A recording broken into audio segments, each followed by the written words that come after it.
આપણે પહેલા એક નવકાર મંત્ર લઈશું.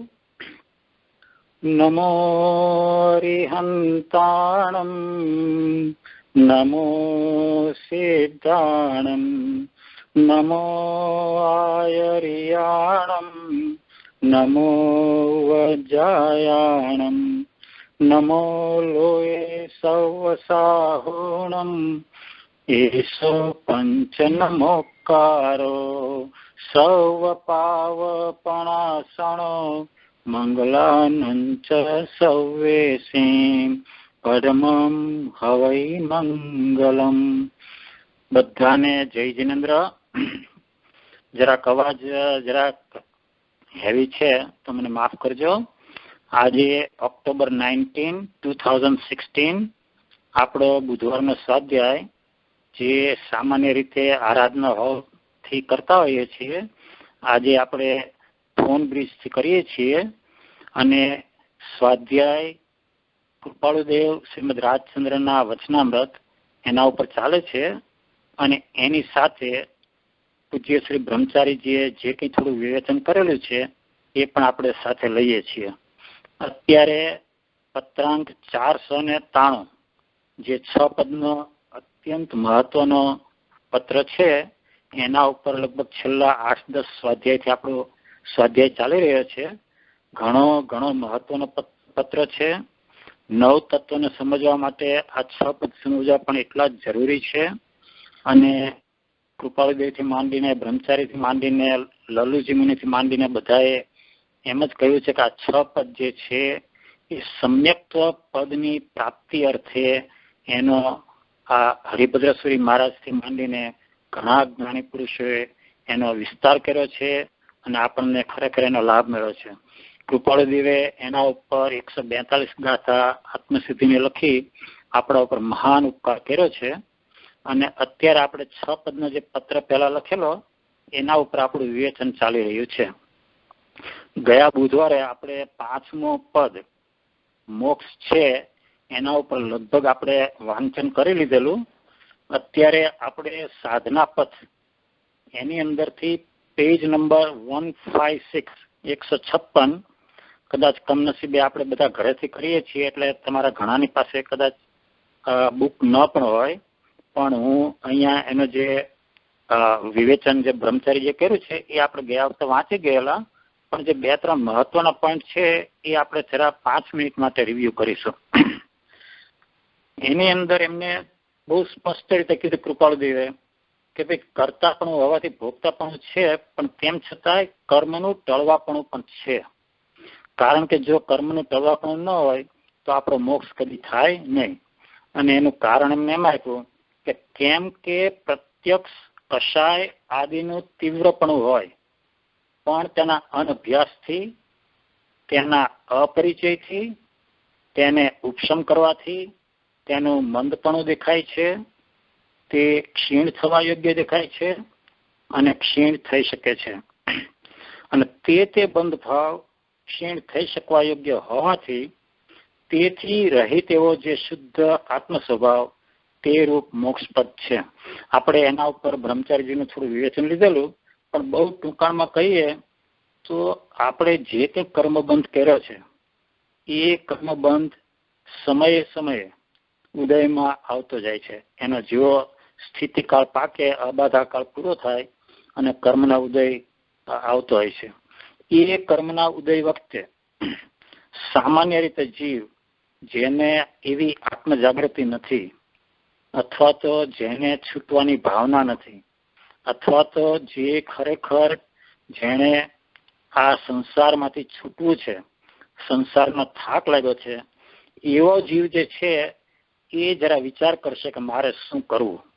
કારણ કે કષાયનો કર્મનો ઉદય તો નિરંતર સમયે સમયે રહેવાનો જ છે, જ્યાં સુધી આપણે કર્મથી સંપૂર્ણપણે મુક્ત ન થઈએ ત્યાં સુધી. તો અહીં કૃપાળુદેવ કહે છે અને બ્રહ્મચારી કહે છે કે નિમિત્ત મળતાની સાથે જ જ્યારે ઉદય પ્રસંગ હોય અને એની અંદર જે ચેતન નિમિત્ત અથવા અચેતન નિમિત્ત એ મળતાની સાથે જ જીવ ક્રોધ, કામ, લોભ આદિ કરવાનો એના ખૂબ અનાદિથી અભ્યાસ છે.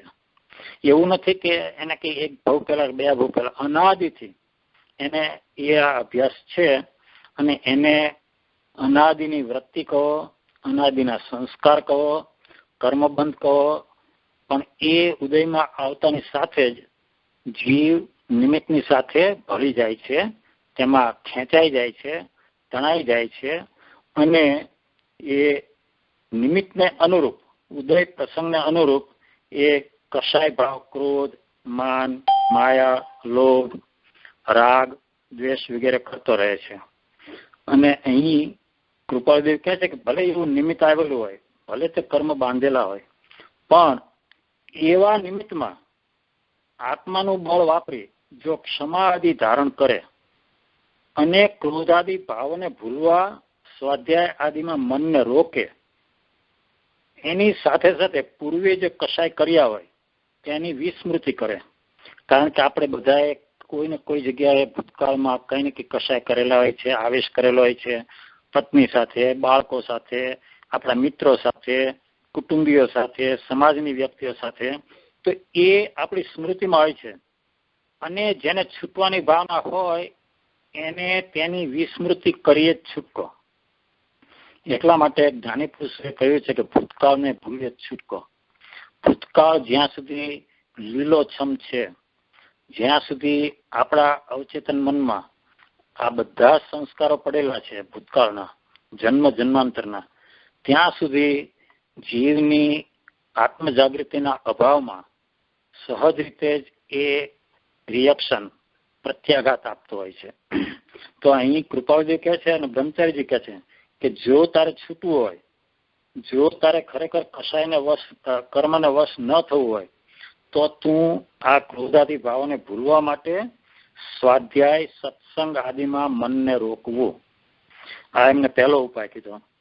ક્ષમા આદિ ધારણ કરવું, પૂર્વે કશાય કર્યા હોય એની વિસ્મૃતિ કરવી અને વર્તમાને કશાય રહિત વર્તે. કારણ કે જો જીવ ખરેખર છૂટવાની ભાવના વાળો હોય તો એ ચોક્કસ, આપણે આ વાત ઘણી વાર લીધેલી છે, કે કર્મનો ઉદય હોય ત્યારે વિપાક ઉદય, કર્મ એનું ફળ આપ્યા વગર રહેતું નથી. પણ એ ફળનો સ્વીકાર કરવો કે ન કરવો એ જીવના વર્તમાન પુરુષાર્થના ઉપર આધાર છે. એટલે જો આપણે કશાય કરવા જેવો ઉદય પ્રસંગ હોય, એવા કંઈ પ્રતિકૂળ નિમિત્ત હોય, તો પણ જો થોડી ક્ષમતા રાખીએ, આપણે થોડું ધ્યેય બાંધેલું હોય, આપણું લક્ષ્ય છૂટવાનું હોય, પોતાના સ્વરૂપની પ્રાપ્તિ કરવાની ભાવના હોય, તો પછી એને એ વખતે ગમ ખાઈ જવો, ક્ષમા ધારણ કરવી, મનમાં જ્ઞાની પુરુષના બોધ વચનોને યાદ કરવા અને યાદ કરીને અંદરથી જે કશાયનો ઉભરો આવતો હોય એ ઉભરાને શાંત કરી દેવો એ મુમુક્ષ જીવનું કર્તવ્ય છે. એનાથી આગળ પછી કહે છે કે એમ અભ્યાસ કરતા કરતા બુદ્ધિપૂર્વક, હવે જો અહીંયા બે વસ્તુ લેવાની, એક તો સમ્યક દર્શન થયા પહેલા જે મુમુક્ષ દશામાં છે, જે એનાથી થોડો આગળ વધીને સમ્યક સન્મુખ દશામાં છે, એ જીવ એને શું કરવાનું છે, એને કશાયનું મૂળ પહેલા છેદવાનું છે. કશાયનું મૂળ શું છે તો કે દર્શન મોહ. આપણે ઘણી વાર આ વાત લીધેલી છે, બહુ અગત્યની છે. અને આપણી મોટામાં મોટી ભૂલ કૃપાળુદેવે કઈ કીધી છે કે તારો દોષ એટલો કે પોતાને ભૂલી જવું, પોતાના સ્વરૂપનું વિસ્મરણ થવું અને પરમાં પોતાપણું કરવું. આ પર પોતાના સ્વરૂપનું વિસ્મરણ એ જ ખરેખર દર્શન મોહ, અજ્ઞાન છે. અને એમાંથી જ દર્શન મોહ ઉત્પન્ન થાય છે. કારણ કે આપણે પરમાં પોતાપણું કરીએ છીએ. અને પર એટલે સામાન્ય રીતે મોટાભાગના જીવો માટે દેહ, કારણ કે દેહનો અનાદિથી આપણને સંબંધ છે. અને દેહ એક જ વસ્તુ એવી છે કે જેની અંદર પોતાપણું પણ થાય છે અને મારાપણું પણ થાય છે. દેહ તે હું એવો દેહાધ્યાસ પણ હોય છે અને દેહ મારો છે એવો ભાવ પણ હોય છે. એટલે અહીંયા કૃપાળુદેવ શું કે છે કે ખરેખર જો તારે છૂટવાની ભાવના તારી હોય તો તારે એ વખતે જ્ઞાની પુરુષના વચનોને યાદ કરી અને જે કશાય ભાવ જે આપણને અવચેતન મનમાંથી થોડો ઘણો રિએક્શન પ્રતિકાર આવતા હોય એને આત્માના પુરુષાર્થપૂર્વક રોકવાનો પ્રયત્ન કરવો જોઈએ. ત્યાં જ ખરેખર જીવે આત્મિક પુરુષાર્થ કરવાનો છે. આ જ સાચા અર્થમાં મોક્ષ માર્ગ ઉપર જવા માટેનો આત્મિક પુરુષાર્થ છે.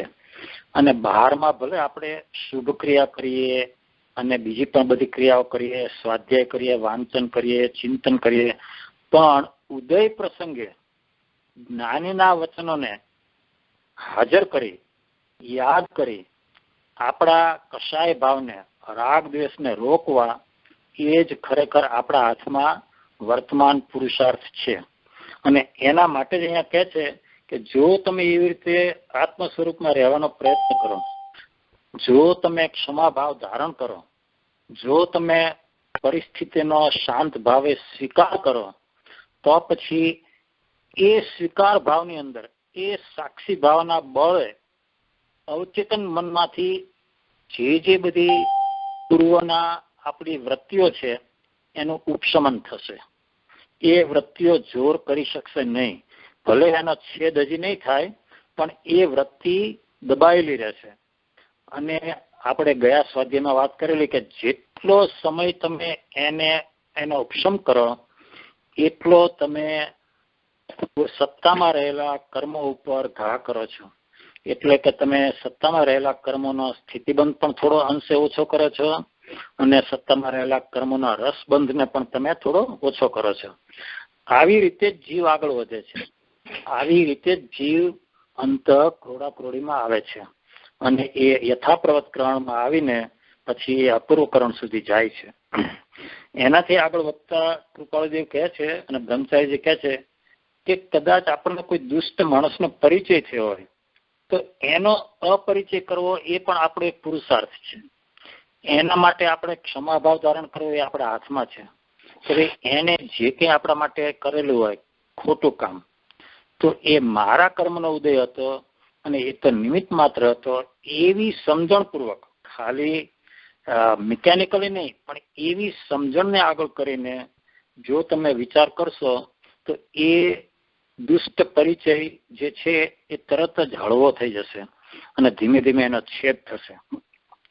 જો સમજણ વગર આપણે કરીશું તો કદાચ ભલે તમે એ વખતે થોડા બળુકા હોય તો એ દબાઈ જશે, પણ એ કશાયનો છેદ નહીં થાય અને પાછા ફરીથી કોઈ એવું ભારે નિમિત્ત મળતા એ પાછા ફરીથી ઉદયમાં આવશે. એટલે અહીંયા સમજણ જે છે એ બહુ અગત્યની છે. અને સમજણ એટલે બીજું કાંઈ જ નહીં કે ભાઈ મારી છૂટવાની ભાવના છે, અજ્ઞાન છે એ જ મને હેરાન કરે છે. અજ્ઞાનનો ભય આપણે વાત કરેલી 537માં કૃપાળુદેવે બહુ સ્પષ્ટ કીધું છે કે વિચારવાન જીવને એકમાત્ર અજ્ઞાનનો ભય હોવો ઘટે. બીજા સાથે સાત ભય જે છે, અકસ્માત ભય, વેદના ભય, આલોકનો ભય, પરલોકનો ભય, અગુપ્તિ ભય, એ બધા દેહને આશ્રિત છે. અને વિચારવાન જીવ એમ વિચાર કરે કે આ બધે જે ભય જે છે એ તો મને એક ભવ મારશે, પણ અજ્ઞાન જે છે એ મને જન્મ જન્માંતર હેરાન કરશે. એટલે વિચારવાન જીવ હોય, મુમુક્ષુ હોય, એ જીવને હંમેશા અજ્ઞાન કેમ દૂર કરવું, એને અજ્ઞાનની ખટક હોય. અને એ અટકની ખટક હોય તો ચોક્કસ કૃપાળુદેવના, જ્ઞાની પુરુષના, આચાર્ય યશોવિજયજી હોય કે પછી બીજા કોઈ હોય, એમના વચનો જો આપણે રુચિપૂર્વક સત્સંગમાં શ્રવણ કરેલો હોય તો એ ચોક્કસ આપણને ઉદય સમયે કાંઈ ને કાંઈ રીતે યાદમાં આવે છે. કદાચ તરત યાદ ના આવે તો 2 મિનિટ પછી યાદ આવે છે. એ પણ એક સારી વાત છે, કારણ કે જેટલી જલ્દીથી યાદ આવે એટલી જલ્દીથી આપણા કશાય સમાઈ જશે, અંદર શમી જશે અને ઉપયોગ થોડો શાંત થશે. એનાથી આગળ પછી કહે છે કે અમુક વખત સુધી એ કશાયના ઉદયમાં તણાય નહીં.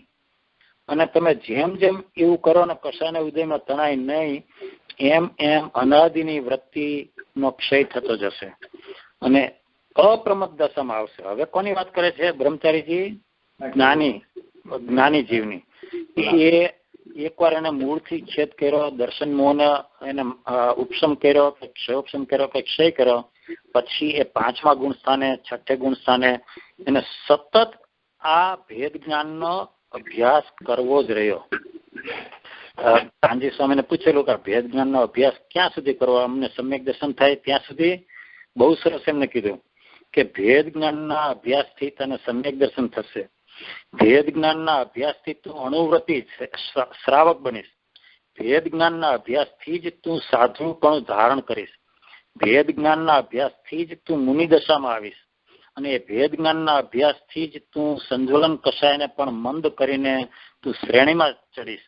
અને છેક 12મા ગુણસ્થાનના અંત સુધી જીવે અબુદ્ધિપૂર્વક કે બુદ્ધિપૂર્વક એને આ જ્ઞાનીની આજ્ઞામાં રહીને ભેદ જ્ઞાનનો અભ્યાસ, ચિંતન, વિચાર એની ધારા ચાલુ રહેતી હોય છે.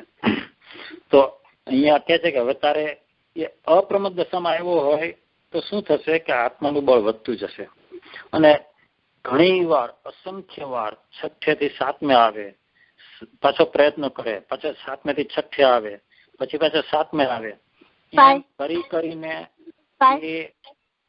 હલો હમણાં છેલ્લું હમણાં બોલ્યા ને તમે, જરા ફરીથી રિપીટ કરજો ને. ભેદ જ્ઞાન માટે ભેદ જ્ઞાનનો અભ્યાસ એટલે ઉદય પ્રસંગે. ઉદય પ્રસંગ એટલે આપણે સમયે સમયે, આપણને સમયે સમયે જે કે બધા પ્રસંગો આવીને ઉભા રહે, ઘરે, બહારમાં, દેરાસરમાં કે સમાજમાં, એને ઉદય પ્રસંગ કહેવામાં આવે. એ ઉદય પ્રસંગે આપણે ભેદ જ્ઞાનનો અભ્યાસ કરવાનો છે. ભેદ જ્ઞાનનો અભ્યાસ એટલે બીજું કાંઈ જ નહીં કે ભાઈ સ્વ અને પર એ બેને જુદા પાડવા. કે આપણે નથી વાત કરેલી કે ભાઈ હું બોલતો હોય તો ખરેખર જીવે વિચાર કરવો જોઈએ કે આમાં આત્માનો ભાગ કયો છે અને દેહનો ભાગ કયો છે. આપણે વિચાર કરેલો કે બોલવાની ઈચ્છા જે છે એટલી જ આત્માની ક્રિયા છે. પછી જે બધું દ્રવ્યમન સક્રિય થાય છે, પછી જે ભાષા વર્ગના પૂતગલોને ખેંચે છે અને પછી જે વાણી નીકળે છે એ બધી પૂતગલની ક્રિયા છે. અને એ હું નથી કરતો. મારા ભાગે બોલવાનો જે વિકલ્પ આવ્યો, બોલવાની જે ઈચ્છા થઈ, એ મારી ક્રિયા છે. એમ કરીને આત્માની ક્રિયા અને પોતે આત્માની ક્રિયા કરે છે એના ઉપર ફોકસ કરે. અને જે પૂતગલની ક્રિયા છે એમાં એ મારાપણું ન કરે કે મેં કેવું સરસ રીતે સમજાયું, હું કેવું સરસ બોલ્યો, એવું બધું કરવાના બદલે એને એમ વિચાર આવે કે ભાઈ આ જે બોલવાના વિચાર આવે છે, બોલવાનો વિકલ્પ આવે છે, બોલવાની ઈચ્છા થાય છે, એ પણ એક પ્રકારનો રાગ છે. અને મારે એ રાગને પણ શાંત કરવાનો છે અને મારે મારા પોતાના આત્મામાં લીન થવાનું છે. અને એ ઈચ્છાનો કરનાર તે હું, અને આ બોલનાર જે વાણી નીકળે છે મોઢેથી કે ગળામાંથી એ હું નહીં. એમ કરીને એ સ્વ અને પરનો ભેદ જ્ઞાન કરે. અને એ પોતે એમ કે હું તો ખાલી ઈચ્છાનો કરનાર જે છે એ જ હું છું. અને ઈચ્છાનો કરનાર તે પણ હું નથી. આ પછી આગળની વાત થાય છે કિશોરીબેન કે ઈચ્છાનો કરનાર જે છે એ તો આ મનુષ્ય પર્યાય છે, પણ હું તો ઈચ્છાનો જે કરનાર છે એનો જાણનાર છું, જ્ઞાતા દ્રષ્ટા છું. ખ્યાલ આવ્યો તમને કે આપણી જ ઈચ્છા શક્તિથી આ મનુષ્ય પર્યાય જે સક્રિય થાય છે અને આપણી જ ઈચ્છા શક્તિથી જે વાણી નીકળે છે એનાથી પણ આપણે જુદા પડવાનું છે. કે આ ઈચ્છાનો કરનાર તે પણ હું નથી. એ પણ કર્મના સંયોગોને વશ થઈને સહજ રીતે મને આ બોલવાનો વિકલ્પ આવે છે, પણ હું તો એ વિકલ્પનો જાણનાર માત્ર છું. હું તો જ્ઞાતા માત્ર છું, હું તો દ્રષ્ટા માત્ર છું. એમ કરીને જે ભેદ જ્ઞાનનો અભ્યાસ કરો તો તમારે આપણે બોલવાની વાત કરી, પણ તમારે ખાતી વખતે પણ એવો વિચાર કરવાનો હોય કે આ હું ખાતો નથી. આપણે 3 ત્રિકોણ લીધેલો ને કે ભાઈ ભોજન છે એ પણ હું નથી. ભોજનનો કરનાર જે આ મનુષ્ય દેહ જે છે એ પણ હું નથી, પણ હું તો જ્ઞાતા દ્રષ્ટા સાક્ષી ભાવે ભોજનને અને ભોજન કરનાર દેહને બંનેને જાણવા માત્ર હું જાણી જ રહ્યો છું. એનું નામ ભેદ જ્ઞાન કિશોરીબેન. અને જેમ જેમ તમે એવું ભેદ જ્ઞાન કરો એવો તરત જ તમને ભોજન પ્રત્યેની તમારી જે લોલુપતા હોય, ભોજન પ્રત્યેનો તમને જે રસાસ્વાદ હોય, જે ઇન્દ્રિય લોલુપતા હોય, એ તરત જ એનો ઉભરો સમાઈ જાય. પછી તમે એક દેહને ભાડું આપવાનું છે અને એમ સમજીને તમે થોડો ઘણો ખોરાક લઈ લો, પણ તમે એનાથી જુદા પડો અને આ જે જુદા પડવું એ જ ખરેખર આત્માનો આત્મિક પુરુષાર્થ છે. સમજાણો કિશોરીબેન? એટલે એવું ભેદ જ્ઞાન સમયે સમયે કરવાનું છે. ખાલી આપણે ઉપાશ્રય હોય ત્યારે નહીં, ખાલી દેરાશ્રય હોય ત્યારે નહીં, ખાલી સ્વાધ્યાય કરતા હોય ત્યારે નહીં, પણ આપણે જમતા હોય ત્યારે, પત્ની સાથે વાત કરતા હોય ત્યારે, મિત્રો સાથે વાત કરતા હોય ત્યારે, આપણા દીકરા દીકરીની સાથે આપણે વાત કરતા હોય ત્યારે, એમના વિકલ્પો કરતા હોય ત્યારે પણ આપણે એમ વિચાર કરવાનો છે કે આ વિકલ્પ તે હું નથી, અને આ દીકરા પ્રત્યેનો રાગ જે છે એ પણ હું નથી, પણ એ રાગને જાણનાર તે હું છું. એમ તમે જેમ જેમ ભેદ જ્ઞાન કરતા જશો એમ એમ તમારા કર્મો હળવા થતા જશે, એ કર્મનો સ્થિતિબંધ તૂટતો જશે, એ કર્મના રસબંધ પણ ઓછો થતો જશે, અને તમે સમ્યક્ત સન્મુખ થશો અને કોઈ ધન્ય પણ તમને સમ્યક્ત્વની પ્રાપ્તિ થશે. અને એનાથી પણ આગળ વધીને પછી અનુવૃત્તિ થવાનું છે, આપણે શ્રાવક દશામાં આવવાનું છે, એનાથી વધીને આગળ આપણે દીક્ષા એટલે કે સાધુ દશામાં આવવાનું છે, એનાથી પણ આગળ વધીને મુનિ દશામાં આવવાનું છે. મુનિ દશા ક્યારે થાય કે 3 કષાયની ચોકડી જાય ત્યારે. જયારે સમ્યક દર્શન થાય ત્યારે તો ફક્ત મિથ્યાત્વ જ જાય છે, મિથ્યાત્વની ચોકડી તૂટે છે, અનંતાનુબંધીની ચોકડી તૂટે છે. જયારે શ્રાવક બને છે ત્યારે અપ્રત્યાખ્યાન કષાયની ચોકડી તૂટે છે. જયારે એ 6ઠે ગુણસ્થાને આવે છે, સાધુ બને છે, ત્યારે પ્રત્યાખ્યાન કષાયની ચોકડી તૂટે છે. અને એ જયારે 7મે ગુણસ્થાને અને 6ઠે એવી રીતે ઝૂલે છે ત્યારે એને માત્ર સંજોલન કષાય એને ઉદય હોય છે. અને એ વખતે એને પછી છેલ્લો પુરુષાર્થ કરવાનો છે. કયો પુરુષાર્થ કરવાનો છે? શ્રેણી માંડવાનો. અને એ શ્રેણી માંડશે અને કદાચ ઉપસમ શ્રેણી હોય તો એ શ્રેણીમાંથી પડશે, પણ મોટાભાગના જીવો એની સપક શ્રેણી જ હોય છે. અને એ શ્રેણી ઉપાડીને છેક 12મા ગુણસ્થાનના અંતે આવીને એ 3 બાકીના જે રહ્યા છે, કયા 3 રહ્યા? 10મે ગુણસ્થાને કયો કષાય જાય? લોભ કષાય જાય અને મોહનીય જાય. અને 12મા ગુણસ્થાને બાકીના જે 3 ઘાતી કર્મો છે, કયા? અંતરાય, દર્શનાવર્ણીય અને જ્ઞાનાવર્ણીય. એ 3 નો ક્ષય 12મા ગુણસ્થાનના અંતે થાય. અને તરત જ એના પછીના બીજા સમયે એને કેવળ જ્ઞાન થાય, અને ત્યારે એ 13મે ગુણસ્થાને આવ્યો એમ આપણે કહેવાય છે કરણાનું યોગની ભાષામાં. પણ આપણા માટે મુખ્ય વાત શું છે કે ભાઈ તું ભૂતકાળની અંદર ત્યાં જેટલા કષાય કર્યા હોય એને તું આલોચના કર, એનું પ્રતિક્રમણ કર, એના પ્રત્યાખ્યાન લે, અને એવી રીતે એનો અપરિચય કર.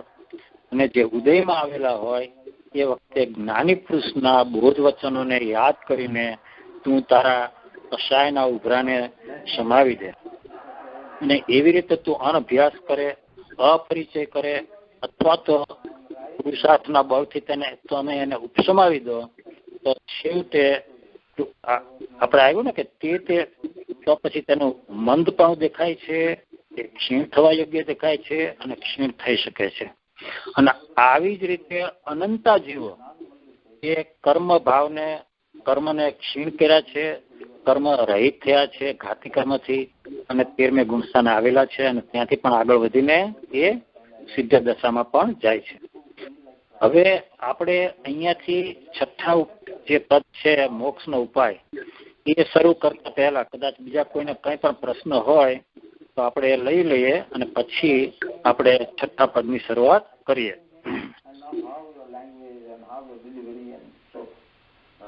જરા મોટેથી સંભળાતું નથી. જેને પ્રશ્ન હોય ને એ *6 કરીને અનમ્યુટ કરો અને પછી બોલો.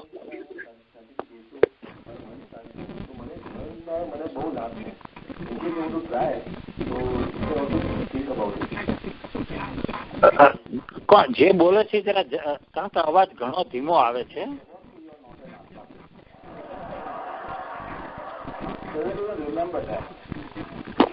બધા ફોન મ્યુટ નથી કરાયા લાગતા રમેશભાઈ, કોઈક નો ફોન મ્યુટ નથી. બધા *6 કરીને મ્યુટ કરજો, અને જેને પ્રશ્ન હોય એને જ અનમ્યુટ કરવો પ્લીઝ. તો તમે જો બધા મ્યુટ કરી નાખશો ને તો જ મને પ્રશ્ન અહીંયા બરાબર સંભળાશે. અને જે ભાઈને કે બેનને પ્રશ્ન હોય ને એ જ અનમ્યુટ કરે. કદાચ બીજા કોઈને પ્રશ્ન સમજાણો હોય તો મને જો તમે કહો તો હું તમને પછી સમજાવું.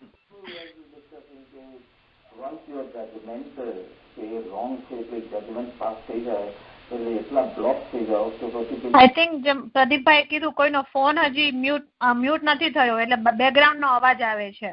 હા, ખરેખર જરાય સંભળાતું નથી. એટલે જેને બધાને ફોન મ્યુટ કરી બધાય સ્ટાર અને 6 કરીને પ્લીઝ મ્યુટ કરો.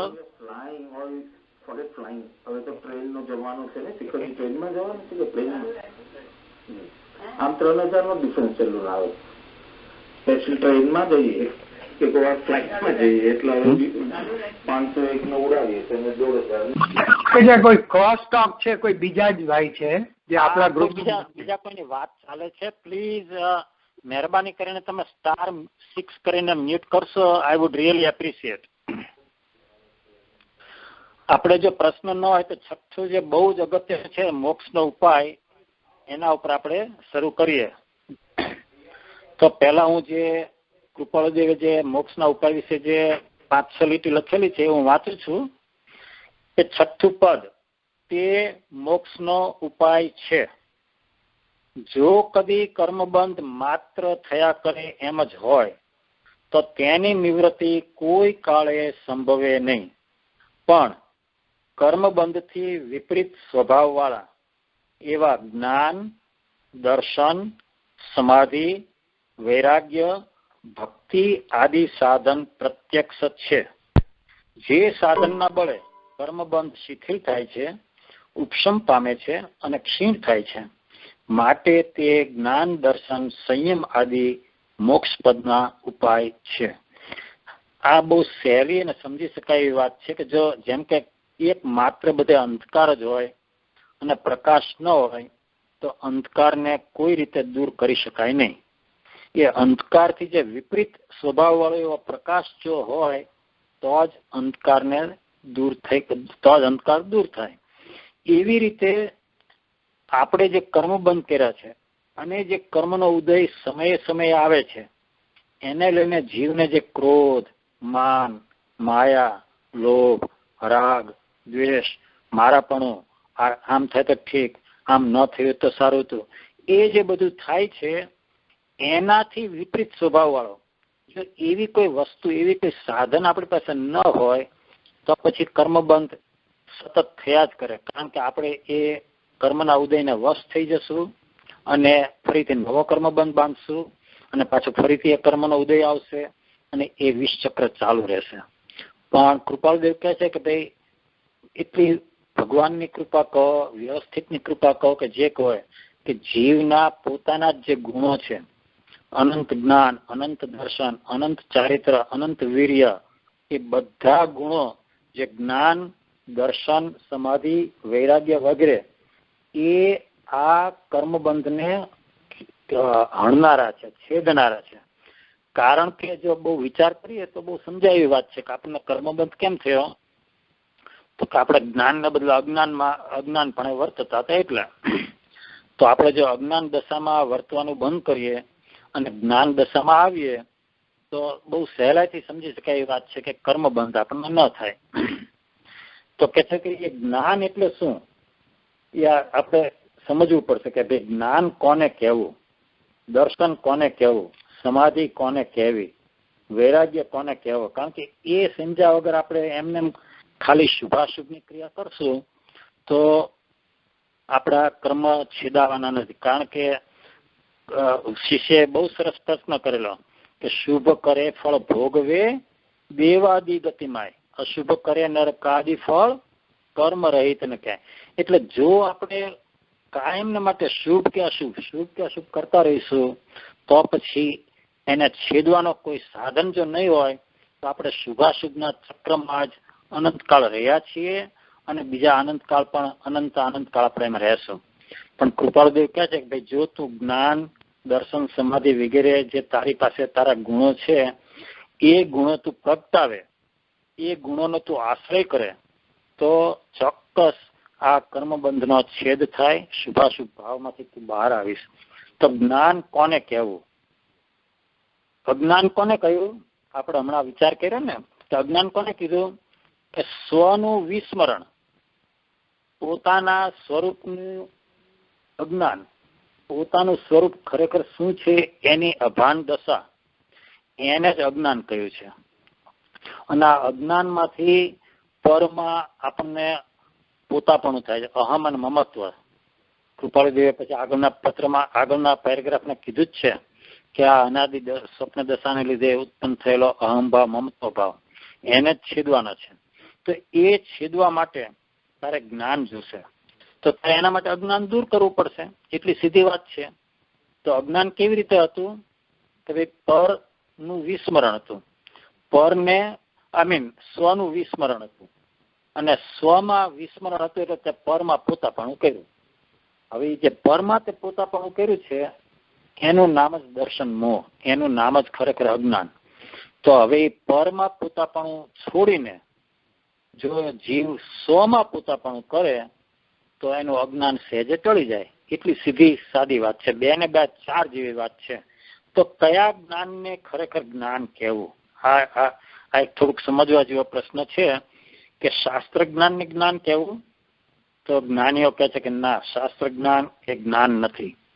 શાસ્ત્ર જે છે એ નિમિત્ત છે, અને નિમિત્તથી પ્રાપ્ત થયેલું જે જ્ઞાન છે, નિમિત્ત છે એ પર છે.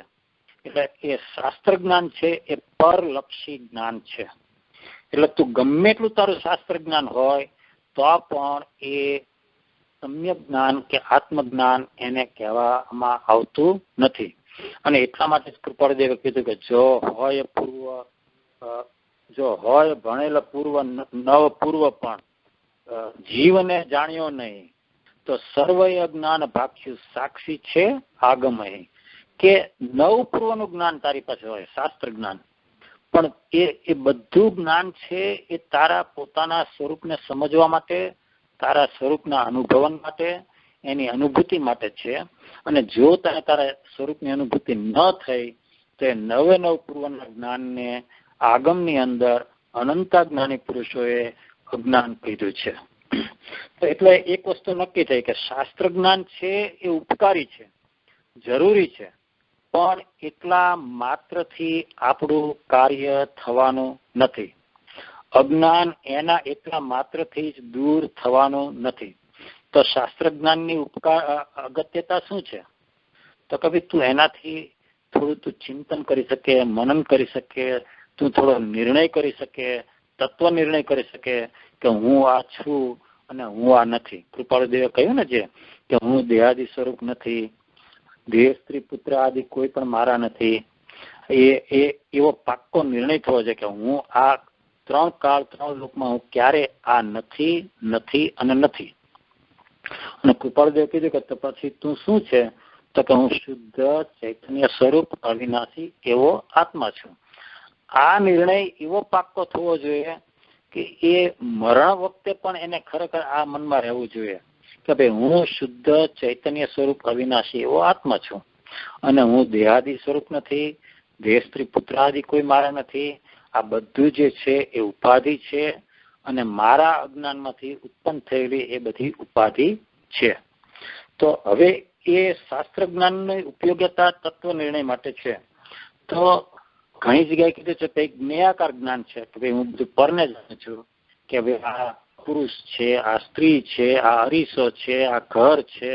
એ જ્ઞેયોને જાણવાનું જે કામ કરે છે એ જ્ઞેયાકાર જ્ઞાન. તો કે જ્ઞેયાકાર જ્ઞાન તે હું છું? તો જ્ઞાની પુરુષે કહ્યું કે જ્ઞેયાકાર જ્ઞાન તે પણ તું નથી. કારણ કે એ જ્ઞેયો તો તારા જ્ઞાનમાં ઝળકે છે, અને પોતાની સ્વ પર સ્વભાવ છે એ સહજ રીતે તું સ્વને પણ જાણી શકે તારા જ્ઞાનમાં, અને પરને પણ જાણી શકે.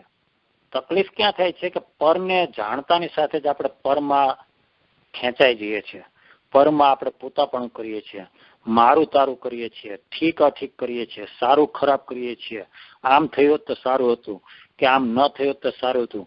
એવા જે આપણે દ્વંદ્વ કરીએ છીએ એને લઈને જ આપણને શુભાશુભ ભાવનો વિષચક્ર ચાલુ રહે છે. એટલે જ્ઞાની પુરુષોએ એક એવા જે કીધું છે કે આ જ્ઞેયાકાર જ્ઞાન છે તે પણ તું નથી, કારણ કે એ જ્ઞેય મિશ્રિત જ્ઞાન છે. આપણે તમે વિચાર કરશો ને, તમે ગમે એટલા સ્ટેટમેન્ટ કરો કે ભાઈ મને ગુલાબજાંબુ બહુ સરસ છે, ભાવવા બહુ મીઠા છે, પોચા છે, હું પ્રદીપભાઈને જાણું છું, કે હું કિશોરીબેનને જાણું છું, કે હું આ વ્યક્તિને જાણું છું, કે એવી રીતના આપણે કે હું આ દેહની આ બધી અમુક વસ્તુઓ છે એને જાણું છું, હું મારી બીજી બધી કુટુંબ સમાજ વગેરે બધાને જાણું છું. તો તમે વિચાર કરશો તો આ બધી જે 10-12 વસ્તુ મેં કીધી એની અંદર 2 વસ્તુ આવી. એક તો જુદી જુદી 10-12 વસ્તુઓ આવી જ્ઞેય રૂપે, ચેતન કે અચેતન રૂપે. અને બીજું શું આવ્યું કે જાણું છું, હું જાણું છું, હું પ્રદીપભાઈને જાણું છું, હું ગુલાબજાંબુને જાણું છું, ગુલાબજાંબુના સ્વાદને જાણું છું, હું ગુલાબજાંબુ પોચા છે કે કઠણ છે કે એ જાણું છું. એ જે જાણવું જાણવું જાણવું જાણવું, એ જે નિરંતર જે જાણન ક્રિયા થઈ છે, એ જાણન ક્રિયા તે આત્માની ક્રિયા છે. આ બહુ જ માર્મિક હોવા છતાં પણ સમજી શકાય એવું છે, અને સમજવું અનિવાર્ય છે કે તમે જેટલી વસ્તુનો વિચાર કરશો, ચિંતન કરશો, મનન કરશો, તમે કોઈ પણ નિર્ણય લેશો, તમે કોઈ પણ વસ્તુ જાણશો, એની અંદર જ્ઞેયો બદલાતા રહેશે. જ્ઞેયો બધા સતત સમયે બદલાશે, પણ જાણન ક્રિયા નથી બદલાતી. જાણન ક્રિયા છે એ એકરૂપ, સદશ એકરૂપ ત્રિકાળ ચાલી આવી છે. નિગોદના કાળમાં પણ જ્ઞાની પુરુષ કહે છે કે તને અનંતમાં ભાગે તારી જાણવાની ક્રિયા ત્યાં હતી. એકેન્દ્રિયમાં પણ તારી જાણવાની ક્રિયા હતી. 2 ઇન્દ્રિયમાં, 3 ઇન્દ્રિયમાં, 4 ઇન્દ્રિયમાં, પંચેન્દ્રિય અસંગનીમાં, નરકની અંદર, દેવલોકની અંદર, બધી જગ્યાએ તારી જાણવાનું તારું ક્યારેય બંધ થયું નહોતું. કારણ કે આત્મા જ્ઞાન સ્વભાવી છે, અને જ્ઞાનનો સ્વભાવ શું છે? સ્વ પર પ્રકાશક. યુગપત એક જ સમયે જ્ઞાનમાં પોતાને જાણવાની શક્તિ છે, અને એ પોતાને જાણવાની સાથે પણ એનામાં જે જ્ઞેયો એના જ્ઞાન દર્પણમાં, જ્ઞાન ઉપયોગમાં પ્રતિભાસે છે, એને પણ જાણવાની એનામાં શક્તિ છે એક જ સમયે. એવું નથી કે પહેલા એ સ્વને જાણે પછી બીજા સમયે પરને જાણે. આ સ્વ પર પ્રકાશક એ યુગપત છે, એક સાથે છે. તકલીફ શું થાય છે કે અજ્ઞાનીજી શું કરે છે કે સ્વને જાણવાનો પ્રયત્ન કરતો જ નથી, કારણ કે એનું લક્ષ પર ઉપર જ છે. કેમ એનું લક્ષ પર ઉપર છે? કારણ કે એનામાં એવી ખોટી માન્યતા છે કે પરમાં સુખ બુદ્ધિ, પરથી મને લાભ થાય છે, પરથી મને નુકસાન છે, પરમાં હું કઈ ફેરફાર કરી શકું છું, પરની અંદર આ પર જે છે એ પર મારી સામે આવ્યું તો મને જ્ઞાન થયું, ઘડો મારી સામે આવ્યો તો મને ઘડાનું જ્ઞાન થયું. એટલે એ પોતાના જ્ઞાનને પરાધીન માને છે કે પર સામે આવ્યું, જ્ઞેય સામે આવ્યું તો મને એ જ્ઞેયનું જ્ઞાન થયું. હકીકતમાં એ અધર વે રાઉન્ડ છે કે ભાઈ તારી સામે કોઈ પણ જ્ઞેય તારી સામે આવે, તારામાં જ્ઞેયને જાણવાની સ્વાભાવિક શક્તિ પડેલી છે. જ્ઞેયના કારણે તને જ્ઞાન નથી થયું, ઘડાના કારણે તને જ્ઞાન નથી થયું. સામે સોનાનો દાગીનો આવ્યો તો એ સોનાના દાગીનાના કારણે તને એનું જ્ઞાન નથી થયું, પણ તારામાં એને જાણી લેવાની શક્તિ છે, અને તું ત્યાં ઉપયોગ મૂકીને તું જાણી લે છે કે આ સોનું છે, આ ઘડો છે, કે આ સ્ત્રી છે, કે આ પુરુષ છે, કે આ તળાવ છે, કે આ વસ્તુ છે, એ તું જાણી લે છે. અને એ જ્ઞેય એની અંદર ફક્ત નિમિત્ત માત્ર છે. જ્ઞેય તો ખરેખર એનામાં કયો ગુણ છે, દરેક દ્રવ્યમાં કયો ગુણ છે? એની અંદર જ્ઞેયત્વ ગુણ છે. બીજાના જ્ઞાનમાં ઝળકવું, બીજાના જ્ઞાનમાં જ્ઞેય બનવું, એવો દરેક દ્રવ્યનો સ્વભાવ છે. ઇવન દરેક આત્માનો સ્વભાવ પણ છે. આપણો આત્મા કેવળી ભગવાનના જ્ઞાનમાં ઝળકે છે, કારણ કે આપણામાં પણ એવો જ્ઞેયત્વ આપણી પાસે એવો ગુણ છે.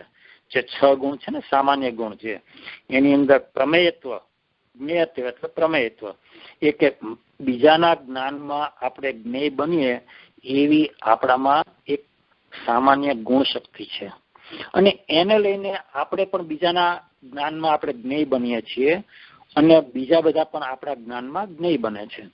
એટલે આવી જે ખોટી માન્યતા છે કે મને જ્ઞેય પરથી મને સુખ બુદ્ધિ પરથી મને કંઈ થોડું સુખ મળશે, પરમાં હું કંઈ ફેરફાર કરી શકું છું, પરથી મને કંઈ લાભ થાય છે, નુકસાન થાય છે, પરના કારણે મને જ્ઞાન થાય છે.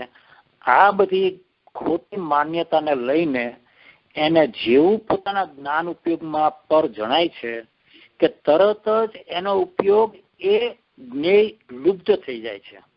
કૃપાળદેવ બહુ સરસ વાત કરેલી છે ઉપદેશ છાયાની અંદર કે ઉપદેશ નોંધમાં, કે જીવ જ્યારે ટોપીનો વિચાર કરે છે ત્યારે તે ટોપીમય થાય છે. જીવ જ્યારે સ્ત્રીનો વિચાર કરે છે ત્યારે સ્ત્રીમય થાય છે.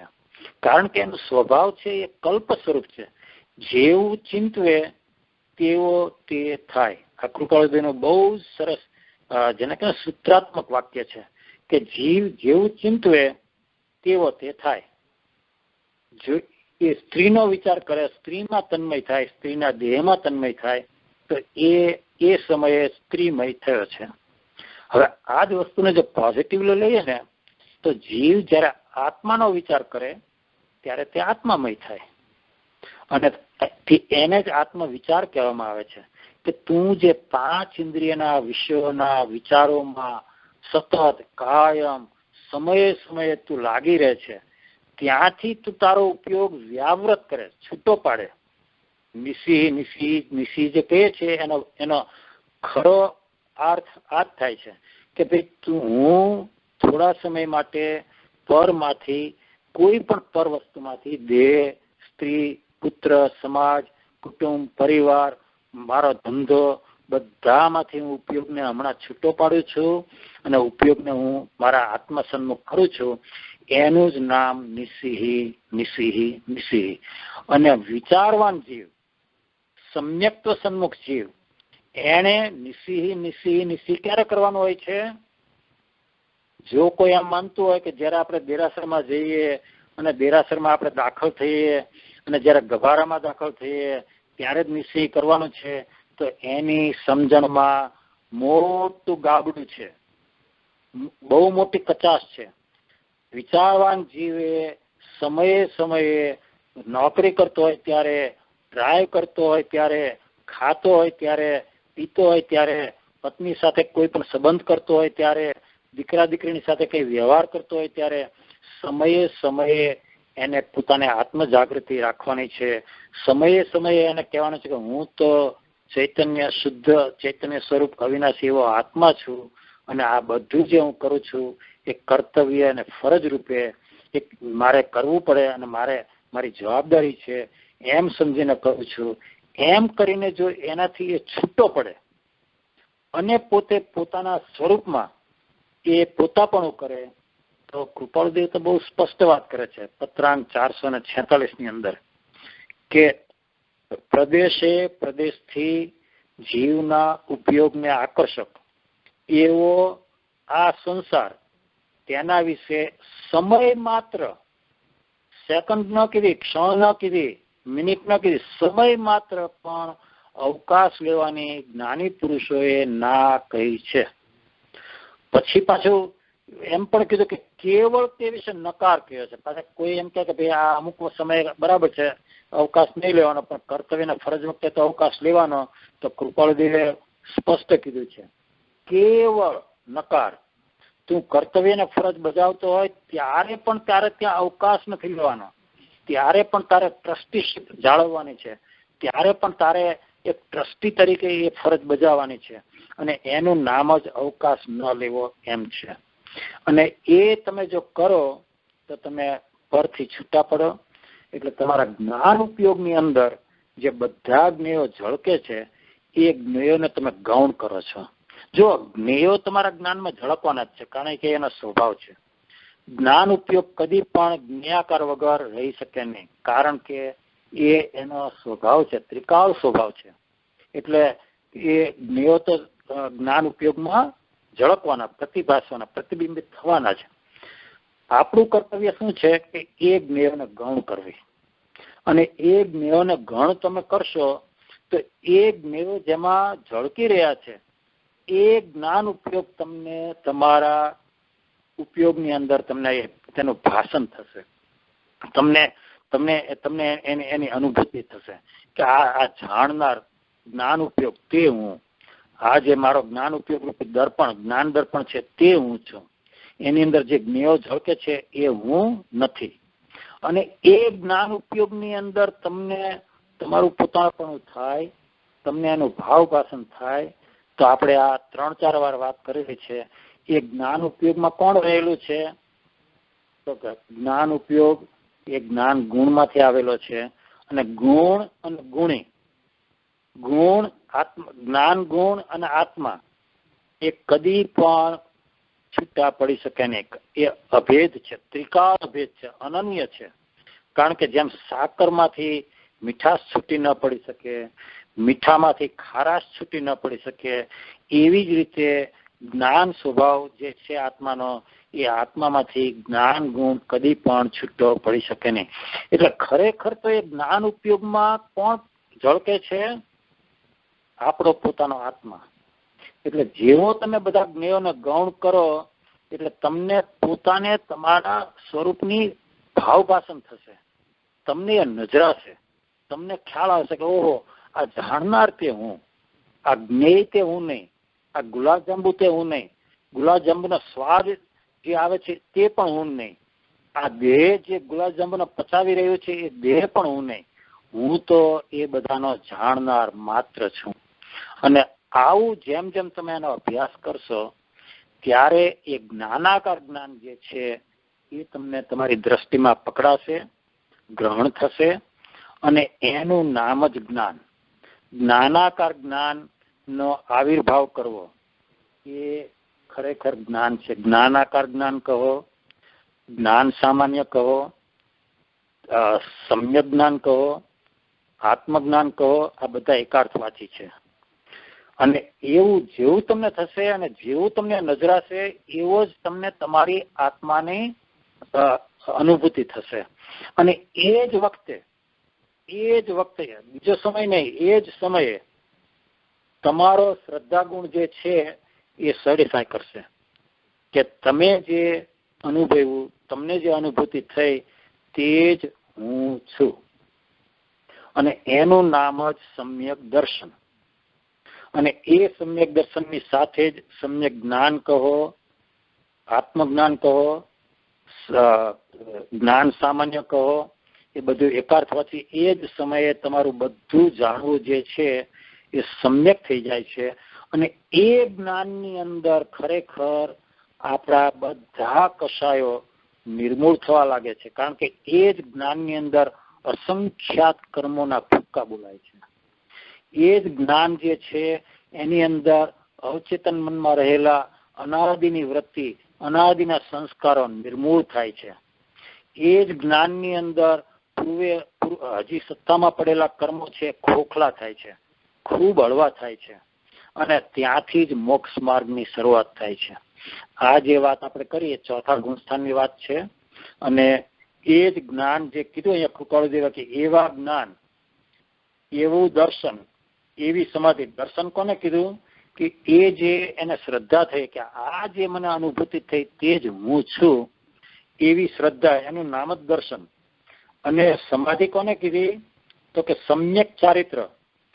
એ જે શ્રદ્ધા જ્ઞાનની અંદર આપણને જે એક સમય માટે, 2 સમય માટે, 1 સેકન્ડ માટે, 2 સેકન્ડ માટે જે સ્થિરતા થઈ, જે લીનતા થઈ, એ જ ખરેખર એનું જ નામ કૃપાળુદેવે સમાધિ કહી છે. અને પત્રાંક 568 તો બહુ સ્પષ્ટ કીધું કે આત્મ પરિણામની સ્વસ્થતાને શ્રી તીર્થંકર સમાધિ કહે છે. આત્મ પરિણામની સ્વસ્થતા ક્યારે થાય? કે જ્યારે ઉપયોગ આપણો જ્ઞેય તરફ ખેંચાય નહીં. તમને યાદ હશે કે આપણે 2-3 સ્વાધ્યાય પહેલા મેં આના પર બહુ સરસ રીતે સમજાવેલું કે પરમાં સુખ બુદ્ધિ છે એને લઈને આપણો ઉપયોગ બહારમાં પર તરફ ખેંચાતો રહે છે. એ પરની અંદર આપણો દેહ આવી ગયો, આપણી પત્ની આવી ગઈ, બાળકો આવી ગયા, કુટુંબ પરિવાર આવી ગયું, સમાજ આવી ગયો. એ બધામાં જે આપણે પોતાપણું કર્યું છે એને લઈને આપણો ઉપયોગ છે એ એમાં ખેંચાતો રહે છે. કઈ રીતે ખેંચાય છે? બહુ સીધી વાત છે કે જેમ ફૂલ મૂન ડે હોય છે, નાઇટ હોય છે, ત્યારે એ ચંદ્રનો પ્રકાશથી સમુદ્રનું પાણી ખેંચાય છે અને એને લઈને સમુદ્રમાં ભરતી આવે છે. જો આ બહુ સરસ દ્રષ્ટાંત છે ને, યાદ રાખવા જેવું છે કે જેમ ચંદ્રના આકર્ષણથી, ફૂલ મૂનના આકર્ષણથી સમુદ્રનું પાણી એ ચંદ્ર તરફ ખેંચાય છે અને એને લઈને સમુદ્રમાં ભરતી આવે છે, એવી રીતે આત્માનો જ્ઞાન ઉપયોગ રૂપી સમુદ્ર કહો કે તરંગ કહો, એ બહાર જે પર વસ્તુ કે જેની અંદર આપણે આપણો સુખબુદ્ધિ કરી છે, જેની અંદર આપણે માળાપણું કર્યું છે, એને લઈને એ ઉપયોગ એના તરફ ખેંચાતો રહે છે, આકર્ષાયેલો રહે છે અને એને લઈને આત્મ પરિણામ બહુ ચંચળ થાય છે, કંપન થાય છે. અને તમને યાદ રીતે મેં કીધેલું કે કંપન થાય છે અને શું કીધું છે જ્ઞાની પુરુષોએ? કર્મ ગ્રહણ શક્તિ એનામાં ઉત્પન્ન થાય છે. કઈ રીતે? કે એની જે પોતાની સ્વાભાવિક શક્તિ હતી, જે એનો સ્વાભાવિક ગુણ હતો, એ સ્વાભાવિક શક્તિનું વૈભાવિક શક્તિમાં રૂપાંતરણ થાય છે. કોણે રૂપાંતરણ કર્યું? કર્મએ કર્યું? ના. કોઈ બીજાએ કર્યું? ના.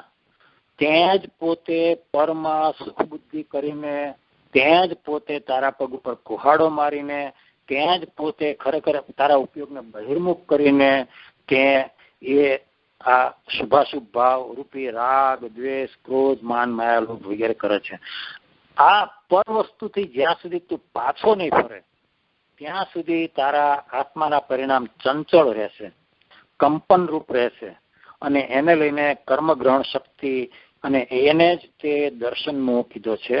અને એને લઈને સમયે સમયે જીવ સૂતો હોય ત્યારે પણ, જ્યારે કઈ એ ટીવી જોતો હોય ત્યારે, ખાતો હોય ત્યારે, પીતો હોય ત્યારે આપણી અંતરંગ અભિપ્રાય કે જેની અંદર આપણે માનીએ છીએ કે મને પર વસ્તુથી લાભ છે, નુકસાન છે, પર વસ્તુ મને મળે તો મને બહુ ફાયદો થાય, પર વસ્તુમાં હું થોડા ફેરફાર કરી શકું છું, મારામાં એવી શક્તિ છે, એને લઈને સમયે સમયે સૂતા કે જાગતા, ખાતા કે પીતા, ચાલતા કે ડ્રાઈવ કરતા કે કોઈ પણ બીજી ક્રિયા કરતી વખતે આપણને નિરંતર બંધ થયા કરે છે.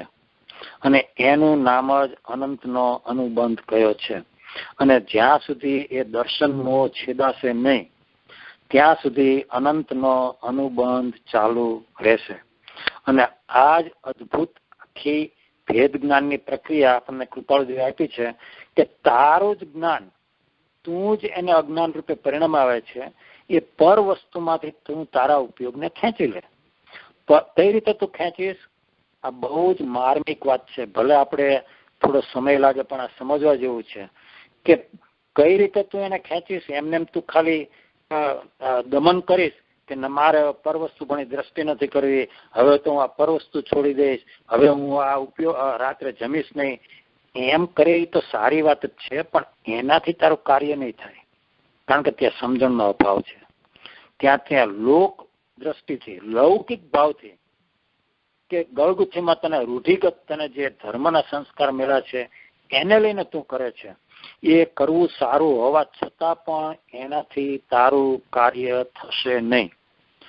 જ્યારે તને પર વસ્તુની તુચ્છતા સમજાશે, કૃપાળુદેવ આના પર ખૂબ ભાર મૂક્યો છે અને ઉપદેશ નોંધની અંદર એમને બહુ જ સ્પષ્ટ કીધું છે કે મુમુક્ષુ જીવે જયારે સવાલ કર્યો કે કૃપાળુદેવ અમારી પાસે એવી કઈ તમારા જેવા જ્ઞાનનો ક્ષયોપશમ નથી, અમે કઈ 12 ઉપાંગનો અભ્યાસ કરી શકીએ એવું નથી, અમારામાં એવી ક્ષમતા નથી, એવા જ્ઞાનાવરણીય કર્મનો ક્ષયોપશમ નથી, તો તમે જ અમને આ 12 ઉપાંગનો સાર કહો તો અમે પછી સારને ગ્રહણ કરીને અમે આગળ વધીએ. કૃપાળુદેવે એક જ વાક્યમાં 12 ઉપાંગનો સાર કીધો. અનાદિની વૃત્તિનો ક્ષય કરવો એ જ ખરેખર આ 12 ઉપાંગની અંદર અનંતા જ્ઞાની પુરુષે આપણને એનો જ વિસ્તાર કર્યો છે. અને પછી એમને સમજાવ્યું કે અનાદિની વૃત્તિનો ક્ષય કેવી રીતે કરવો? તો કે તને પર વસ્તુ ભણી આકર્ષણ રહે છે તો તું પર વસ્તુની તુચ્છતા સમજ. કઈ રીતે તું તુચ્છતા સમજીશ? એમને કઈ ખાલી કીધું કે પર વસ્તુની તુચ્છતા સમજીને છોડી દે એમ પણ નહીં. તો કઈ રીતે? તો કે ભાઈ તું પેલા તારા આત્માની અનંત શક્તિઓ છે એ અનંત શક્તિમાં 47 શક્તિ આપણને જ્ઞાની પુરુષોએ કૃપા કરીને એનું બહુ સરસ રીતે વર્ણન કર્યું છે. એ 47 શક્તિની અંદર 14મી જે શક્તિ છે એ અકાર્ય કારણત્વ શક્તિ છે. અને એનો ટૂંકમાં સાર એટલો જ છે કે એક દ્રવ્ય બીજા દ્રવ્યનું કાંઈ જ કરી શકે નહીં. એક દ્રવ્ય બીજા દ્રવ્યના પરિણામને કરી શકે નહીં.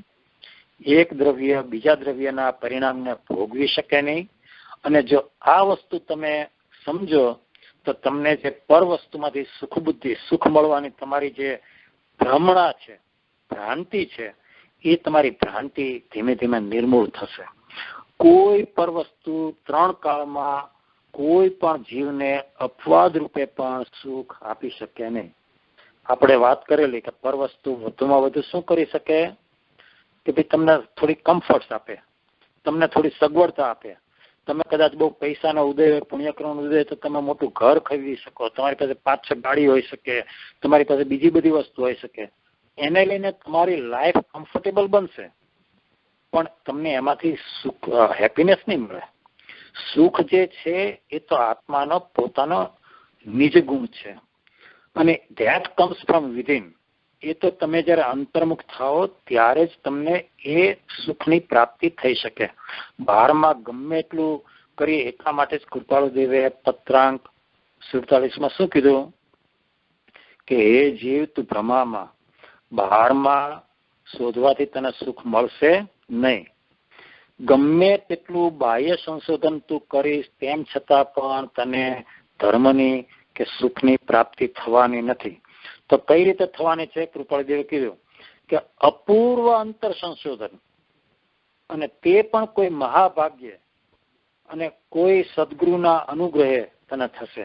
આ અપૂર્વ અંતર સંશોધન એટલે બીજું કાંઈ જ નહીં, પણ જ્ઞેયોને ગૌણ કરી અને આપણા પોતાના જ્ઞાન સ્વભાવને ગ્રહણ કરવો, એનું જ નામ બહિરાત્મામાંથી અંતરાત્મા થવું. કેટલી સીધી ને સરળ વાત છે. આ ખરેખર પ્રદીપભાઈ, કિશોરીબેન, બધા ખરેખર તમે સાંભળો છો અને ખરેખર સમજજો. આટલી સીધી વાત છે. આમાં અંતર્મુખ કેમ થવું, અંતરમાં કેવી રીતે જવું, અંતરમાં જવું એટલે શું, એવી બધી ગડમથળને બદલે એટલો જ વિચાર કરવાનો છે કે મારા જ્ઞાન ઉપયોગમાં મને જે આ બધું જણાઈ રહ્યું છે એ બધું પર છે, બધું મારા જ્ઞાનનું જ્ઞેય છે, અને હું તો જાણનાર માત્ર છું, હું તો જ્ઞાતા દ્રષ્ટા માત્ર છું. આનું નામ જ ખરેખર બહિરાત્મામાંથી અંતરાત્મા પણ થવું. એનું નામ જ મન, બુદ્ધિ, ચિત્તનો અહંકાર છે. એનું નામ જ ચિત્તનો નિરોધ. કૃપાળુ દેવે અને બધા જ્ઞાની પુરુષે ભાર મૂક્યો છે ને કે ચિત્તનો નિરોધ થવો એ અનિવાર્ય છે, જરૂરી છે નહીં, અનિવાર્ય છે. અને ચિત્તનો નિરોધ એટલે બીજું કાંઈ જ નહીં કે ચિત્ત એટલે આપણો ઉપયોગ, અને એ ઉપયોગ જે 5 ઇન્દ્રિયોના વિષયોમાં ભમતો રહે છે, ભટકતો રહે છે, એનું નામ ચિત્તનો રોધ. અને એ 5 ઇન્દ્રિયના વિષયોમાંથી ચિત્તને વ્યાવૃત કરવું, અન્ય અંતર તરફ વાળવું, એનું જ નામ ચિત્ત નિરોધ. અને ઈચ્છાનો નિરોધ જ્યારે આપણે કરીએ ત્યારે જ ચિત્તનો નિરોધ થાય છે. અને એટલા માટે જ્ઞાની પુરુષે કીધું કે હે જીવ, ક્યાં ઈચ્છા તબે, હૈ ઈચ્છા દુઃખ મૂળ, જબ ઈચ્છા કા નાશ હો તબ મિટે અનાદિ ભૂલ. આ એટલી મહત્વની અને અગત્યની વાત છે કે ઈચ્છા માત્ર આ બધા સર્વ દુઃખનું મૂળ છે. અને જેની ઈચ્છા ધીમે ધીમે સમી ગઈ, એટલા માટે જ જ્ઞાની પુરુષે કીધું, તત્વાર સૂત્રમાં પણ કીધું, ઈચ્છા નિરોધ તપ. તપ એટલે ખરેખર બાહ્ય તપ કરીએ એને તપ ભલે ઉપચારથી કીધું હોય, વ્યવહારથી કીધું હોય, પણ નિશ્ચયથી ઈચ્છા નિરોધ તપ, પોતાના સ્વરૂપમાં લીન થવું એ જ અભ્યંતર તપ. પોતાના સ્વરૂપમાં લીન થવું એ જ ખરેખર ઈચ્છા નિરોધ, નાસ્તિથી અને અસ્થિથી આત્મામાં લીન થવું. આટલી સીધી વાત હોવા છતાં જીવને હજી સંસારની મીઠાશ એટલી બધી વર્તે છે કે એનો જાણીએ અજાણીએ અનાદિની વૃત્તિને વશ થઈને એ બહાર જ રહે છે, અંદર આવવાનો એને ભાવ જ થતો નથી. કવિવર દોલતરામજીએ કેટલી સરસ વાત કરી છે, ખરેખર બહુ જ સરસ વાત કરી છે કે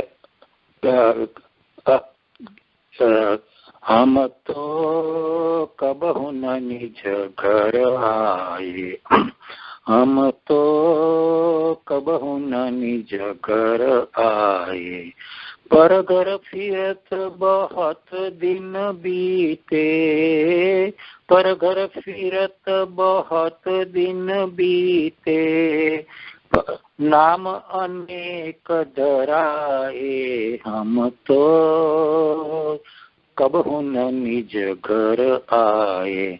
બસ બહાર ને બહાર, બહાર ને બહાર, કાં તો નરકમાં, કાં તો દેવલોકમાં, કાં તો તિર્યંશ ગતિમાં, કાં તો મનુષ્ય ગતિમાં, કાં તો એકેન્દ્રિયમાં, કાં તો નિગોદમાં, બધા બીજા જ દેહ ધારણ કર્યા, બીજા જ ઘરની અંદર તું રહ્યો, પણ તારું પોતાનું જે નિજ ઘર છે, તારી પોતાનું જે સ્વ દ્રવ્ય છે, એની અંદર તું આવ્યો જ નહીં. અને એનાથી આગળ પણ કીધું, પરપદ નિજ પદ માની મગન વહે, પર પરિણતિ લપટાએ. પરપદમાં એ લીન થયો અને પર પરિણતિમાં જ પોતાનું સ્વરૂપ મનાવ્યું. પરપદ નિજ પદ માની મગન વહે, પર પરિણતિ લપટાએ. શુદ્ધ બુદ્ધ સુખ કંદ મનોહર, શુદ્ધ બુદ્ધ સુખ કંદ મનોહર, ચેતન ભાવન ભાએ, હમ તો નિજ ઘર કબહુ ન નિજ ઘર આયે, હમ તો કબહુ ન નિજ ઘર આયે. કે તારું જે પોતાનું શુદ્ધ બુદ્ધ સુખ કંદ સ્વરૂપ છે, કૃપાળુ દેવ એને બીજી રીતે મૂક્યું, શુદ્ધ બુદ્ધ ચૈતન્ય ઘન સ્વયં જ્યોતિ સુખધામ. આ જ તારું ઘર છે. અને હવે અમે તને બીજું કેટલું કહીએ, બીજું કેટલું કર વિચાર તો પામ.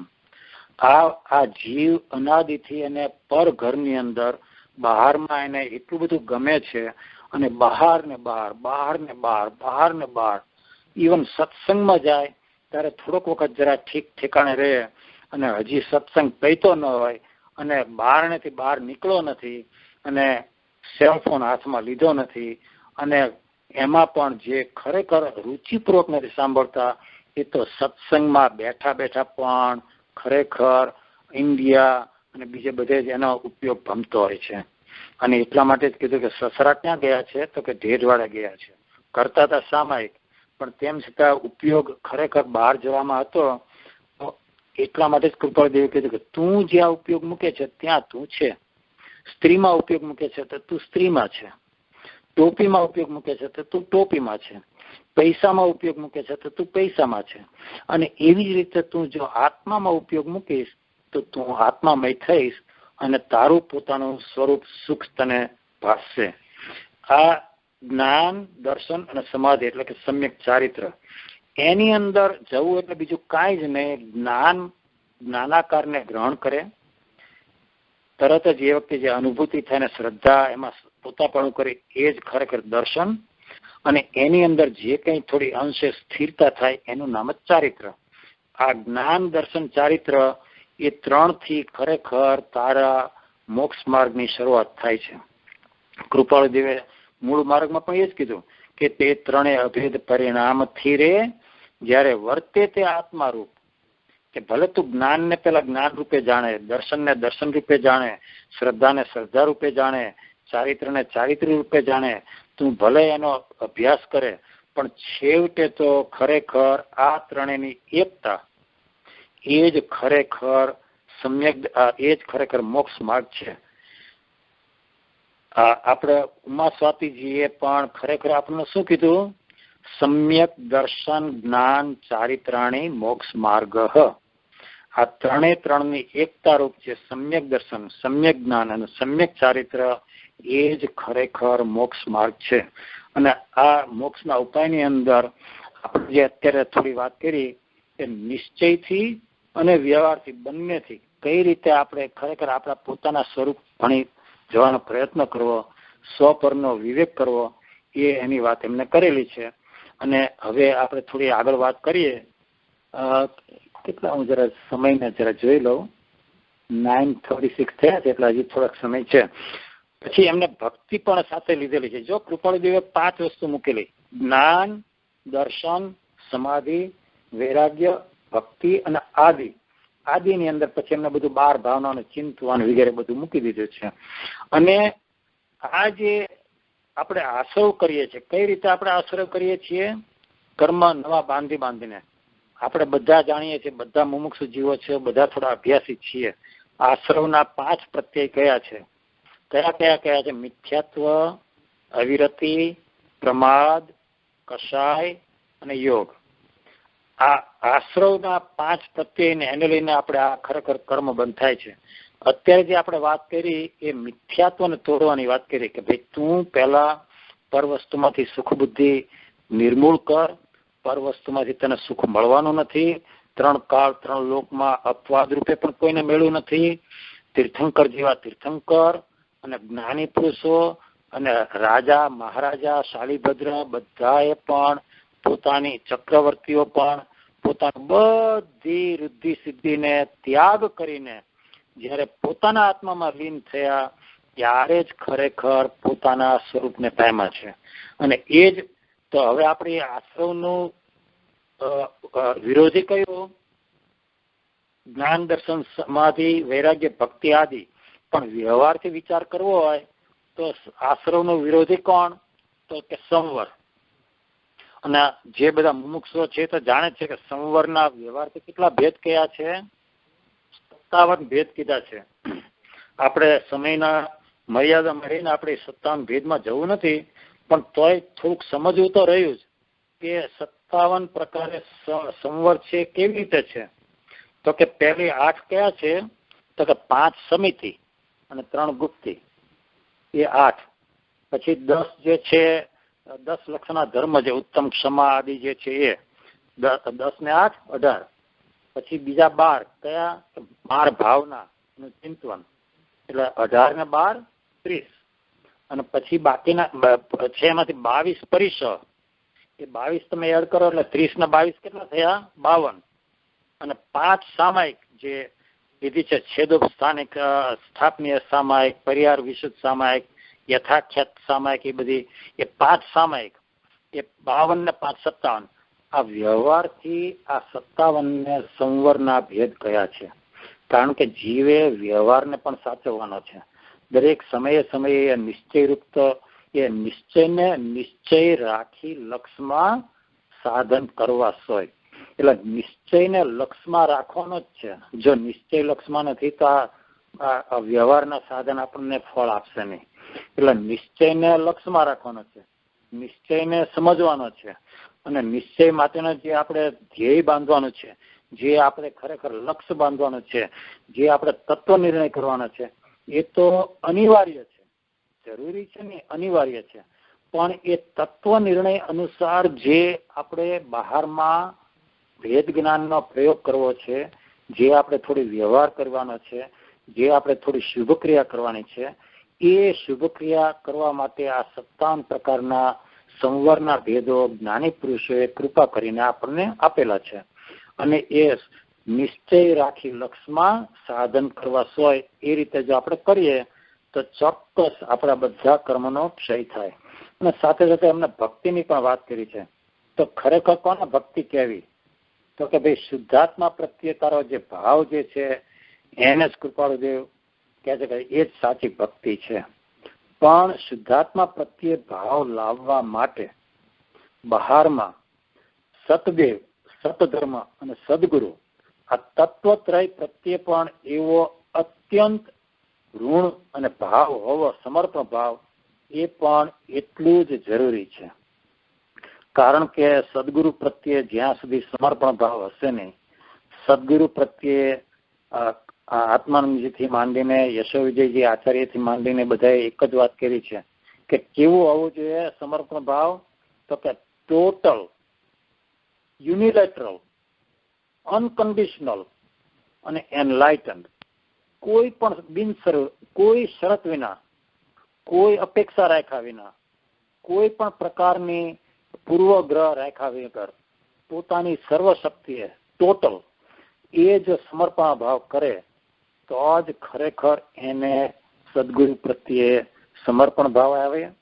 એ જ સાચી ભક્તિ છે. અને એવી ભક્તિની અંદર જ એને પોતાના શુદ્ધાત્મા પ્રત્યે પણ એવો જ અપૂર્વ ભાવ આવે અને એ એને પોતાના આત્માની અંદર લઈ જવા માટે સક્ષમ થાય અને પરાભક્તિને એ પામે. બહારની ભક્તિ છે એ ગૌણી ભક્તિ છે, એ વ્યવહાર ભક્તિ છે અને એ પણ જરૂરી છે. અને એના અવલંબનથી જીવને પરાભક્તિ સુધી પહોંચવાનું છે. અને પરાભક્તિ એટલે બીજું કાંઈ જ નહીં, પોતાનો ઉપયોગ પોતાના સ્વરૂપમાં લીન થવું, એનું જ નામ પરાભક્તિ. એ જ અભેદતા, એ જ ત્રણેય અભેદ પરિણામથી જ્યારે વર્તે તે આત્મારૂપ, એ જ ખરેખર પરાભક્તિનો સાર છે. એટલે ભક્તિ પણ હોવી જરૂરી છે, લક્ષ હોવી જરૂરી છે. અને આવું લક્ષ ક્યારે બંધાશે? જો આ બહુ ઊંડી વાત કરીએ છીએ અત્યારે આપણે, એટલી બધી માર્મિક વાત થાય છે કે કદાચ આ એક સાથે ઘણા પોઈન્ટ્સ આપણે વાત કરીએ છીએ એટલે ન બેસે તો ફરી પણ આ સત્સંગને સાંભળજો. તમે નોટ્સ તમે લેજો. કંઈ પણ પ્રશ્ન હોય તો તમે ચોક્કસ એની નોટ લઈને વિના સંકોચે, ખાલી બુધવારના સ્વાધ્યાય વખતે જ નહીં પણ ગમે ત્યારે ફોન કરીને ચોક્કસ મને પૂછી શકો છો. કારણ કે આ સમજીએ જ છૂટકો છે. મોટાભાગના જીવો જ્ઞાનની અંદર શુરા હોય છે, થોડો ઘણો બુદ્ધિનો ક્ષયોક્ષમ હોય છે, થોડી સમજવાની શક્તિ હોય છે, એને લઈને સ્વરૂપ આવું હોય છે અને એ બધું સમજે છે. સમ્યક જ્ઞાન કોને કહેવું, સમ્યક ચારિત્ર કોને કહેવું, એના બધા ભાંગા, આ 57 પ્રકારના સંવરના ભેદો, આ આશ્રવના 5 પ્રત્યયો, મિથ્યાત્વ, વિરતિ, પ્રમાદ, કષાય વગેરે, આ બધું જે છે એ જાણવું જરૂરી છે અને એ જ્ઞાનમાં હોવું પણ જરૂરી છે. કારણ કે જાણ્યા વગર તું શ્રદ્ધા કોને કરીશ? સમયસરમાં પણ 17મી અને 18મી ગાથામાં કીધું છે કે પહેલા તારે આત્માને જાણવો, પછી જાણીને એમાં શ્રદ્ધા કરવી અને પછી ખરેખર એનું સેવન કરવું. આ જ અનાદિનો ક્રમ છે. આવી જ રીતે અનંત જીવો પોતાના સ્વરૂપને પામ્યા છે. તો તારે ખરેખર જ્ઞાન કરવું અને જ્ઞાનનો ક્ષયોક્ષમ હોવો એ બહુ સારી વાત છે. પણ એની સાથે જો શ્રદ્ધા નથી તો તારું કાર્ય ક્યારેય પણ થશે નહીં. અને આને જરા હું થોડું સાદી ભાષામાં કહું છું કે એકલા જ્ઞાનથી તારું કાર્ય થશે નહીં. કારણ કે એકલું જ્ઞાન છે શુષ્ક જ્ઞાન છે. પણ શ્રદ્ધાપૂર્વકનું જ્ઞાન અને જ્ઞાનપૂર્વકની શ્રદ્ધા, એ જયારે શ્રદ્ધા અને જ્ઞાનની મૈત્રી થાય, જેમ લંગડો અને આંધળો એકબીજાની મૈત્રી કરે અને જંગલમાં દાવાનળ થયો હોય, એ દાવાનળમાંથી એક જ ઉપાય બચી શકે કે એ બંને જો એકબીજાને મદદરૂપ થાય અને લંગડો જે છે એ આંધળાના ખભે બેસી જાય અને આંધળો છે એ લંગડાના ખભે લંગડો છે એ આંધળાના ખભે બેસી જાય અને લંગડો છે એ આંધળાને કે કઈ દિશામાં તારે જવું, કઈ દિશામાં આ દાવાનળ નથી વહેતો, અને તો જ એ લોકો બંને દાવાનળમાંથી બહાર આવી શકે. જો એ બંને મૈત્રી ન કરે તો લંગડો પણ મરે, કારણ કે એનામાં ચાલવાની શક્તિ નથી અને એ જાણતો હોય કે આ બાજુથી નીકળી શકાય, પણ તેમ છતાં એ દોડી શકતો નથી, ચાલી શકતો નથી. અને આંધળો જોઈ શકતો નથી એટલે આંધળો પણ ખરેખર ફસાય. એટલે જો મૈત્રી નથી બંને વચ્ચે તો બંને કમોતે મરે. એવી જ રીતે શ્રદ્ધા જ્ઞાન વચ્ચે મૈત્રી નથી તો એકલું જ્ઞાન છે એ શુષ્ક જ્ઞાન બની રહેશે અને એ તમને ક્યાંય લઈ જશે નહીં. અને તમને એકલી જો શ્રદ્ધા જ છે કે બોલવા પૂરતી કેવી રીતનું કે ભાઈ મને મારા સદગુરુ પ્રત્યે શ્રદ્ધા છે, પણ તમને તત્વ નિર્ણય નથી, તમે રુચિપૂર્વક સાંભળીને કઈ નિર્ણય નથી લેતા, તમે લક્ષ્ય નથી બાંધતા, તો એવી આંધળી શ્રદ્ધાથી પણ તારું કાર્ય થવાનું નથી. તો આ જ્ઞાનની સાથે શ્રદ્ધાને કેવી રીતે જોડવી, બહુ અગત્યનો પોઈન્ટ છે. અને યાદ રાખજો કે શ્રદ્ધાનો અંશ જે છે એ આપણી પાસે છે. હજી ભલે સમ્યક શ્રદ્ધા ન થઈ હોય પણ તો શ્રદ્ધાના અંશો કયા છે? તો કે છૂટવાની ભાવના થવી, પોતાના સ્વરૂપ પ્રાપ્તિની ઝંખના થવી, પોતાના સ્વરૂપ પ્રાપ્તિની રુચિ થવી, પોતાના સ્વરૂપ પ્રાપ્તિની લગ્ની લાગવી કે મારે આ કરવું જ છે. કૃપાળુદેવે તો કીધું કે લાગી છે તેને જ લાગી છે, જેને તરસ લાગી છે એ જ પીયું પીયું પ્રોકારે છે અને એને જ સ્વરૂપની પ્રાપ્તિ છે. એટલે આ છૂટવાની ભાવના, સંસાર એકાંતે દુઃખરૂપ લાગવો, સંસાર એ અસાર છે, એમાંથી કોઈ પણ હિસાબે એમાંથી કણીઓ પણ સુખનો મળી શકે એમ નથી, એવો નિર્ણય અને પોતાનો અચિંત્ય સ્વરૂપનો મહિમા થવો, એની રુચિ થવી, એ આ બધા શ્રદ્ધાના અંશો છે. અને ત્યારે જ ખરેખર તારું જ્ઞાન ભીંજાય છે. અને એવું ભીંજાયેલું જ્ઞાન, એવું લીલુંછમ જ્ઞાન, ભલે એ થોડું નાનું હોય, ભલે એ અંશ હોય, પણ એવું શ્રદ્ધાપૂર્વકનું જ્ઞાન તને ચોક્કસ અનિવાર્યપણે તને સમ્યક્ત સુધી લઈ જશે. કારણ કે જ્ઞાનનો બહોળો ક્ષયક્ષમ હોવો એવો જરૂરી નથી. જો એવું અનિવાર્ય હોય તો માત્ર એટલું જ પણ જે યાદ ન રાખી શક્યા એવા મુનિ પણ ખરેખર સમ્યક્તને તો પ્રાપ્ત કર્યું, પણ ત્યાંથી પણ આગળ વધીને કેવળ જ્ઞાનને પણ પ્રાપ્ત કર્યું. એટલે જ્ઞાનનો ક્ષયોક્ષમ છે એ જરૂરી હોવા છતાં એનો બહોળો ક્ષયોક્ષમ હોવો એ અનિવાર્ય નથી. અને શ્રદ્ધાના અંશો હોવા એ અનિવાર્ય છે. એટલા માટે દર્શનને પહેલા મૂકેલું છે કે દર્શનની મુખ્યતા હોવી જોઈએ અને સાથે સાથે જ્ઞાનને પણ સાથે લેવું જોઈએ. કારણ કે તારા જ્ઞાન વગર તું શ્રદ્ધાને તું તારા સ્વરૂપને જાણીશ કેવી રીતે? અને જાણ્યા વગર તું શ્રદ્ધા કરીશ કોના ઉપર? તને તારા સ્વરૂપની જ ખબર ન હોય તો તું તો દેહમાં શ્રદ્ધા મૂકી દઈશ. અને એવું જ આપણે અનંતકાળથી કરતા આવ્યા છીએ. અને એવું ન થાય એટલા માટે સ્વરૂપનું જાણવું એટલા પૂરતો પણ જ્ઞાન હોવું, જ્ઞાનનો ક્ષયક્ષમ હોવો અનિવાર્ય છે. અને એ બંને જયારે ભળે છે, છૂટવાની ભાવના, આત્મ સ્વરૂપની પ્રાપ્તિ, ઝંખના, જેને બ્રાહ્મી વેદના કીધી છે, ત્યારે તું થોડો પણ સત્સંગ કરીશ પણ એનું ફળ જે હશે ને એ 1000 ગણું હશે. કારણ કે એ રુચિપૂર્વકનું શ્રવણ થશે. અને એ રુચિપૂર્વકના શ્રવણ કઈ દ્રષ્ટિમાં લીધેલું છે? જે યોગ દ્રષ્ટિ સમુચ્ચયમાં 8 દ્રષ્ટિ જે કીધી છે, મિત્રા દ્રષ્ટિ, તારા દ્રષ્ટિ, બલા દ્રષ્ટિ, દીપ્રા દ્રષ્ટિ, સ્થિરા દ્રષ્ટિ, કાંતા દ્રષ્ટિ, પ્રભા દ્રષ્ટિ અને પરા દ્રષ્ટિ, એ 8માં જે ચોથી દ્રષ્ટિ જે છે દીપ્રા દ્રષ્ટિ, કે જેને જૈન દર્શનમાં સમ્યક સન્મુખ દશા કહેવામાં આવી છે, ત્યાં જીવ ખરેખર રુચિપૂર્વક શ્રવણ કરે છે. અને આવું રુચિપૂર્વક શ્રવણ કરનાર જ સમ્યક્ત્વ સન્મુખ થાય છે. અને વહેલો કે મોડો એ આગળ વધીને સ્થિરા દ્રષ્ટિમાં આવે છે અને સમ્યક દર્શનને પ્રાપ્ત કરે છે અને કરે છે. એટલે એ ખાસ યાદ રાખવું કે આ સમર્પણ ભાવ જે છે, છૂટવાની ભાવના થવી, સંસાર એકાંતે દુઃખમય લાગવો, પોતાના આત્મ સ્વરૂપની રુચિ થવી કે મારે આ જ મારું સ્વરૂપ છે, આ જ મારે પ્રાપ્ત કરવું છે, આ જ હું છું, બીજું બધું જે છે હું નથી, એવું કરીને પોતાના સ્વરૂપની રુચિ કરવી, એ શ્રદ્ધા ગુણના અંશો છે. એ તમારા જ્ઞાન ગુણને લીલું છમ કરશે, એ તમારા જ્ઞાન ગુણને ખરેખર ઉપયોગી કરશે, પ્રયોગાત્મક દશામાં લાવશે. અને એ શ્રદ્ધા અને જ્ઞાન એ બંનેની મૈત્રીપૂર્વક જે જીવ શ્રવણ વગેરે કરશે, જે સત્સંગ સ્વાધ્યાય વગેરે કરશે, એને ચોક્કસ એને તત્વ નિર્ણય થશે. અને આવો શ્રદ્ધાપૂર્વકના તત્વ નિર્ણયની અંદર જ તે જીવ પ્રયોગાત્મક અભ્યાસમાં આવી શકશે. જેને ફક્ત બુદ્ધિપૂર્વક તત્વના નિર્ણય કર્યો છે, એ કદી પણ ભેદ જ્ઞાનના પ્રયોગાત્મક અભ્યાસમાં આવી શકશે નહીં. આ આપણે અત્યારે જે ભેદ જ્ઞાનની વસ્તુ બહુ અગત્યની છે. આ 9:50 થઈ છે, લગભગ 10 મિનિટ આપણી પાસે છે.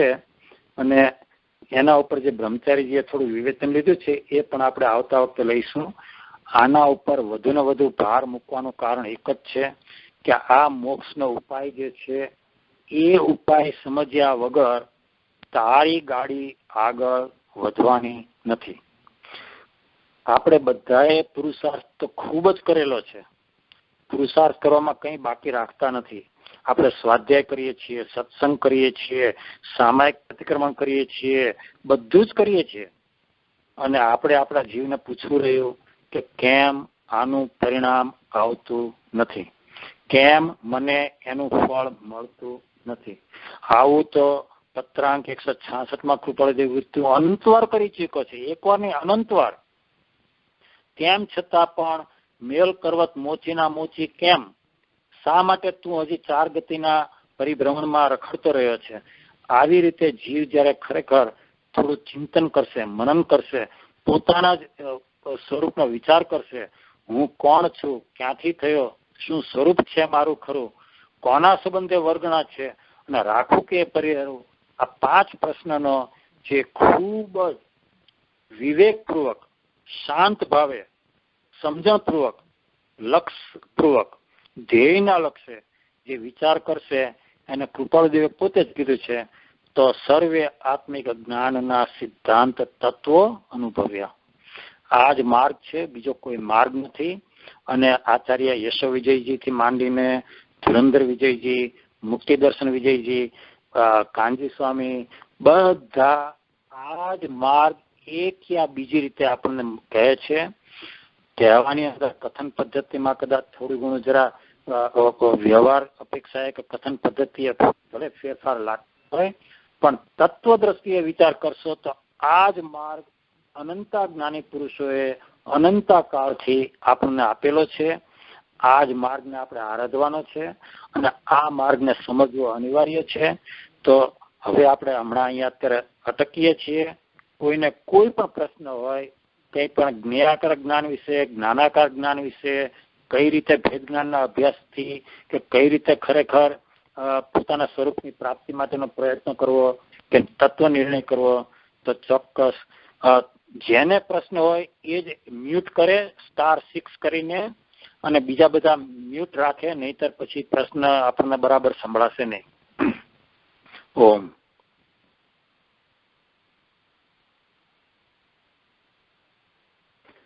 મને એમ લાગે છે કે બધાને બહુ સરસ રીતે બેસી ગયું છે અને કોઈને પ્રશ્ન હોય એવું લાગતું નથી. પ્રદીપભાઈ, કિશોરીબેન, મહેન્દ્રભાઈ, બધા આઈ હોપ કે બધાને ખરેખર થોડું આ જરા બેઠેલું હોય. અને કાંઈ નહીં તો તમે ચોક્કસ એની નોટ કરજો. આવતા બુધવારે આપણે આ સ્વાધ્યાય ચાલુ રાખીશું અને એના ઉપર થોડો આપણે વધારે વિચાર કરીશું. રમેશભાઈ, તમે 47 શક્તિઓ કઈ, એમાં 14મી શક્તિનું નામ શું કહ્યું? સકાર્ય, અકાર્ય, કારણત્વ. અકાર્ય, કારણ અને કારણત્વ. કારણ અને એટલે કારણ છે ને એનું કારણ એમ. અકાર્ય કારણત્વ શક્તિ. ઓકે. એટલે આમ તો અકાર્ય એટલે આમ તો 2 શબ્દ છે. અકાર્ય, અકારણ, એ બંને ભેગા કરીને એમને અકાર્ય શક્તિ એવું નામ આપેલું છે. અને કાનજી સ્વામીના જે બધા પ્રવચનો જે છે, જે સમયસાર ઉપરના, એ પ્રવચન રત્નાકર ની રૂપે એમના 11 ભાગ બહાર પડેલા છે. એ 11 ભાગમાં જે 11મો ભાગ જે છે એ એટલી આ 47 શક્તિ ઉપર જ છે. બહુ અદભુત રીતે એમને એક શક્તિ સમજાવેલી છે.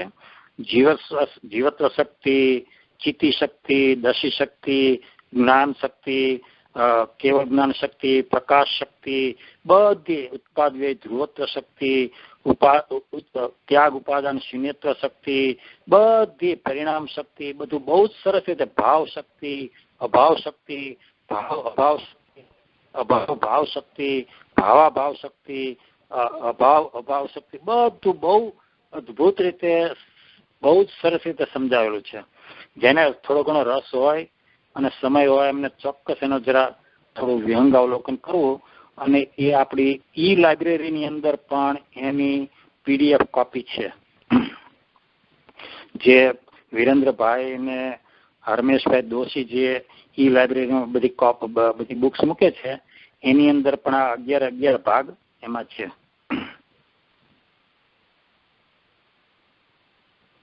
બીજા કોઈને કઈ પ્રશ્ન હોય તો બોલો. આપણે જરા બધી 3-4 વસ્તુઓ એક સાથે લીધી છે એટલે કદાચ કન્ફ્યુઝન ને એવું કઈ કારણ થયું હોય તો વિના સંકોચે આવતા બુધવારે આપણે ચોક્કસ તમે પ્રશ્ન લઈને આવજો અને આપણે વાત કરીશું. હા બોલો રમેશભાઈ. જી, આવતા વખતે જરા ભેદ જ્ઞાનના અભ્યાસનું થોડું સમજાવજો. હા ચોક્કસ, કારણ કે એ સમજીએ જ છૂટકો છે. મહેન્દ્રભાઈ તમે એક કહો કે અનંત કાળમાં આપણે અનંત કાળ સુધી કૃપાળદેવ લખે છે કે યથાપ્રવત તરંગ સુધી પહોંચી ગયા છીએ. એનો અર્થ એવો થયો કે લબ્ધિ, પ્રાયોગ્ય લબ્ધિ, બધો વિચાર કર્યો છે, બધું ચિંતન કર્યું છે, મનન કર્યું છે, અરે તત્વ નિર્ણય પણ કરેલો છે, પણ આપણે વેદ જ્ઞાનના પ્રયોગાત્મક અભ્યાસમાં આવતા નથી અને ત્યાં જ આપણે માટી પગા થઈએ છીએ અને ત્યાંથી જ આપણે પાછા પડીએ છીએ. એટલે આપણે ચોક્કસ આવતા વખતે જરા 2-3 દ્રષ્ટાંત વગેરે લઈને આપણે ભેદ જ્ઞાનના અભ્યાસ પર જરા થોડું વધારે વિવેચન કરીશું. સરસ, વેરી ગુડ ક્વેશ્ચન. હા, બીજા કોઈને કઈ સવાલ છે બોલો. જો કોઈને પ્રશ્ન ન હોય તો આપણે અંત મંગળ લઈએ.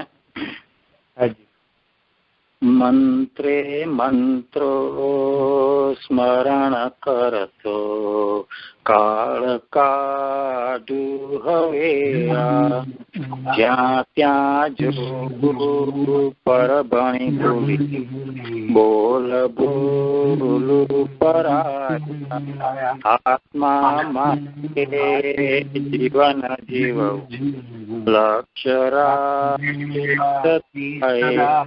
આમુ સાચો જીવન પલટો મોક્ષ માર્ગી થવાને આમુ સાચો જીવન પલટો મોક્ષ માર્ગી થવાને. બોલો સદગુરુ દેવ કી જય, પરમ કૃપાળુ દેવ કી જય, ત્રિલોકના નાથ કી જય, સબ સંતન કી જય.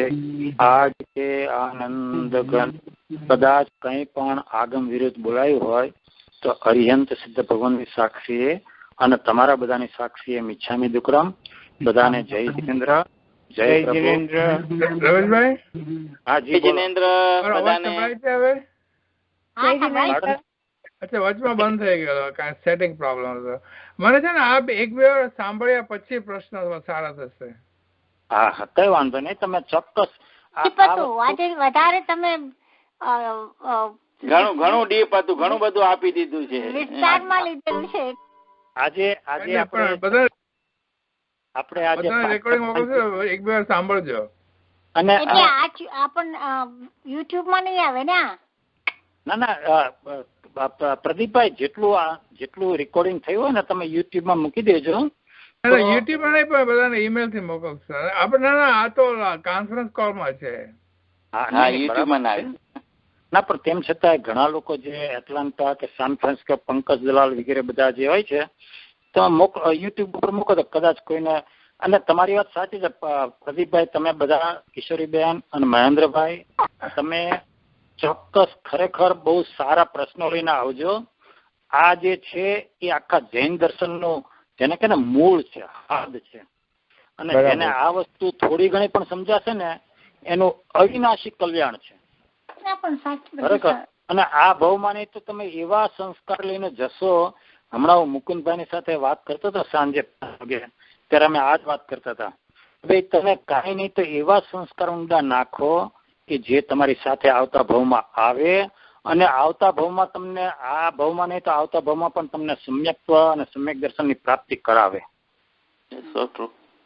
હા, અને તમે બધા ઘણો સત્સંગ કરેલો છે, બધાનો અભ્યાસ સારો છે. ચોક્કસ કોઈ પ્રશ્ન નજીવો પ્રશ્ન નથી. બધા પ્રશ્ન, તમે અકાર્ય કારણત્વ શક્તિનો પ્રશ્ન પૂછ્યો એ પણ અગત્યનો છે, બહુ મહત્વની શક્તિ છે. એ શક્તિ સમજશો તો જ તમને પરવસ્તુની તુચ્છતા ભાસશે. એટલે ખરેખર એ શક્તિને પણ સમજવી જરૂરી છે. ભેદ જ્ઞાનનો અભ્યાસ કેવી રીતે કરવો એ પણ સમજવું જરૂરી છે. એ અભ્યાસમાં જીવ ક્યાં કાચો પડે છે એ પણ સમજવું જરૂરી છે. કારણ કે એ છેલ્લો કૂદકો છે. કૃપાળદેવ કહે છે ને કે ત્યાં જ જીવ માટી પગો થાય છે, યથાપ્રવત કરણ સુધી આવી જાય છે અને છેવટે ત્યાં ખરેખર ઊંડે ઊંડે સંસારની મીઠાશ રહી જાય છે. આ લોકની અલ્પ પણ સુખેચ્છા રહી જાય છે અને એ પડે છે પાછો. હા બોલો. ચાલો બધાને જય જિનેન્દ્ર. ટાઈમ થઈ ગયો છે. જિનેન્દ્ર, તબિયતનું ધ્યાન રાખજો. બસ ખરે તમારા બધાની શુભેચ્છા બદલ ખૂબ ખૂબ આભાર. અને સોજો પણ બધો ઘણો ઉતરી ગયો છે. શીતલને મેં ફોટો લઈને મોકલેલો શ્રુતિને, અને એમને કીધું છે કે અને કોઈ જાતની કઈ પેઇન નથી, એટલું સારું છે. એટલે બ્રુઝિંગ ઇફેક્ટ છે એ ધીમે ધીમે 3-4 દિવસમાં જતી રહેશે. બસ થોડું આઈસ લગાવતા રહેવાનું. બસ બરાબર છે. હા જી બોલો. You did well as a host. I hope કે Great job. મારો અવાજ જરા થોડોક આજે જરા ભારે હતો. I hope કે it became clear, you know. It was clear. ના, બહુ સરસ હતો, બહુ સરસ સંભળાણો.